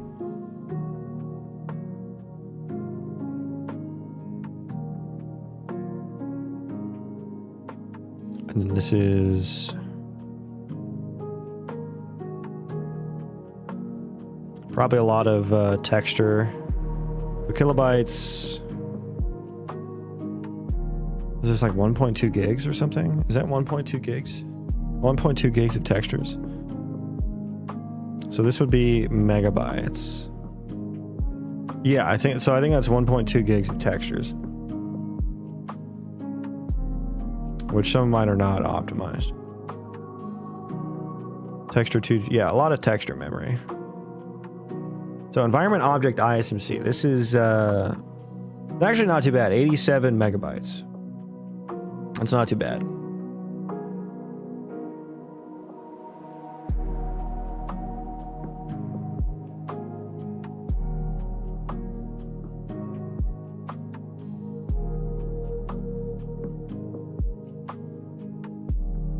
I don't know, is that ordered? No, it's not necessarily ordered. Is it? I think it's... Wait a second. And there, I have 1.1 gigs of skeletal mesh, which is probably just from editor windows. Is your PC performing based on everything going on in the world at once, or processing only what your character can see at any given time? I mean, it's not rendering things that are off screen. Game engines don't do that.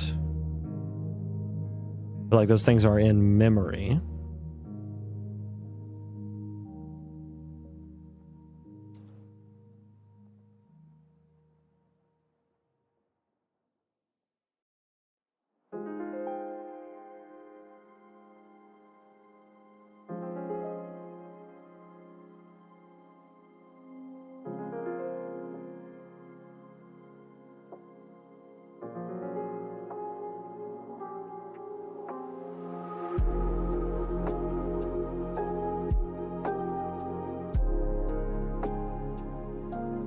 It would be nice to be able to run one of these with a fully packaged game, but you can't.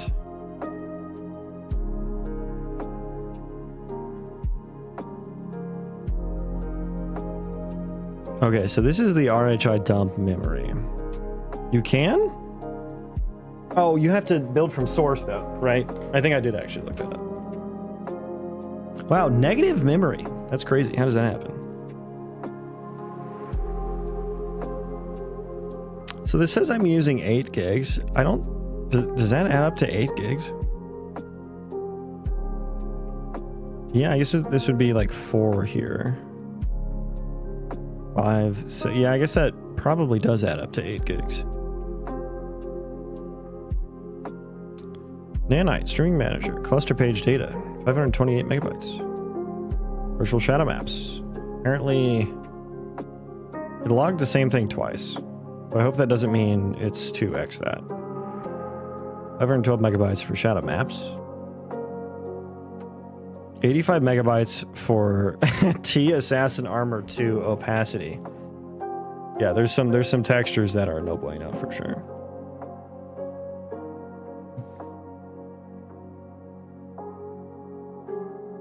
So do you have to be careful with how much you put into the wood chopping animation when considering how much else is being rendered at once in an MMO? Okay, well, first of all, I'm not making an MMO. Not trying to. But second of all, like, the animation doesn't matter.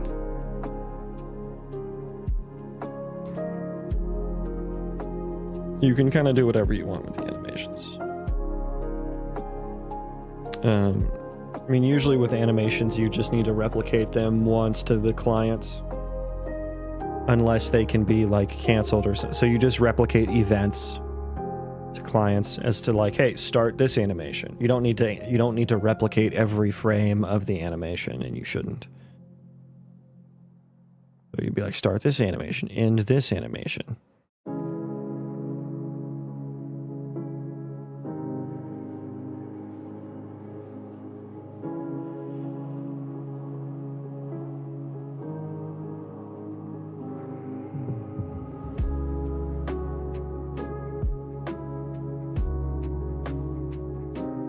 Static mesh.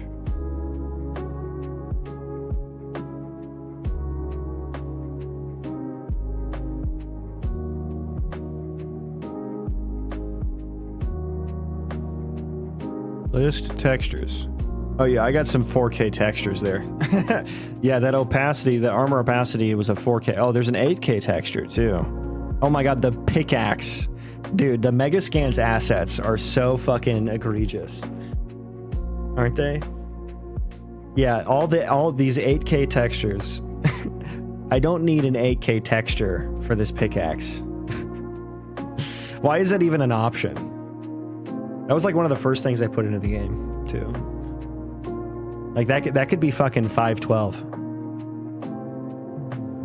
And there's 1, 2, 3. There's 3 texture maps for it. Yeah, gotta have that albedo map for the pickaxe for sure. There's got to be a base color in here too, right? Or does albedo contain the base color? There's roughness albedo, and then this one is the normal.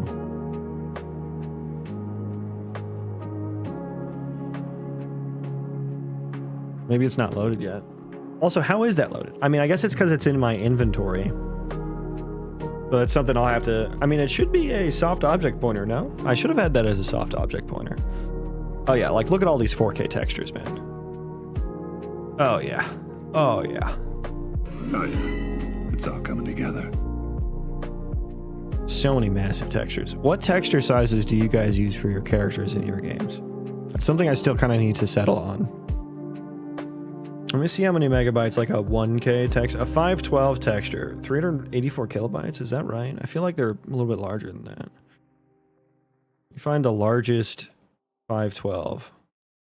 I want the how is 128 by 128? Oh, it's a turbo sequence texture. Interesting. Okay. I have a 16 megabyte 512 texture. I guess it kind of depends on the compression. Do I have any 1K textures anywhere? Maybe these are 1K textures and it's just not showing up right.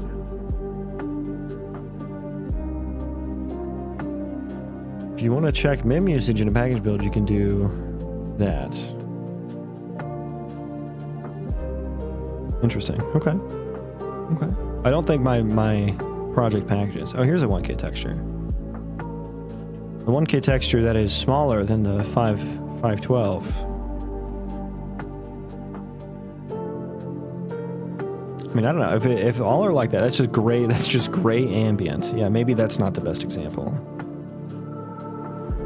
Okay, so my human male has 2K textures, and they're only 5 megabytes. I think going down to 1K, you wouldn't really notice it.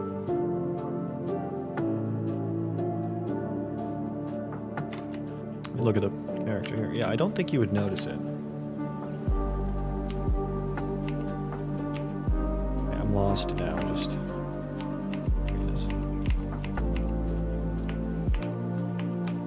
Yeah, I think that could definitely, maybe even go down to 512. I don't know. Stylized textures probably don't need to be as large.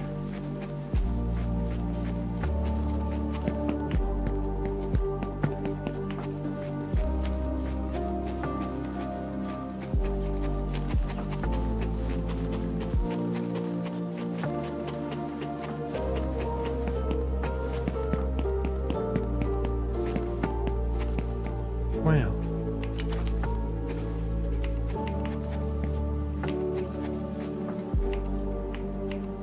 Okay. I've been yapping a lot. I need a break. I need a break from streaming. I'm gonna find someone to send you guys off to. Not a whole lot on today. We'll hit up Cavino. No one doing Unreal Engine stuff. But we'll say hello to Cavino. I haven't raided him in a while. And then we will do... We will do a Cavino raid. That's what we will do. But I'm gonna head out for the day. So thanks everyone for hanging out. Appreciate all of you being here. It was a good stream. You know, I didn't... I think I got the building system kind of in a good place, actually. Kind of. I think I got further, which is good. But I did a lot of yapping, but it was a good time. So thank you all. And I think I'll stream tomorrow, so hopefully I'll see you guys then. Take care.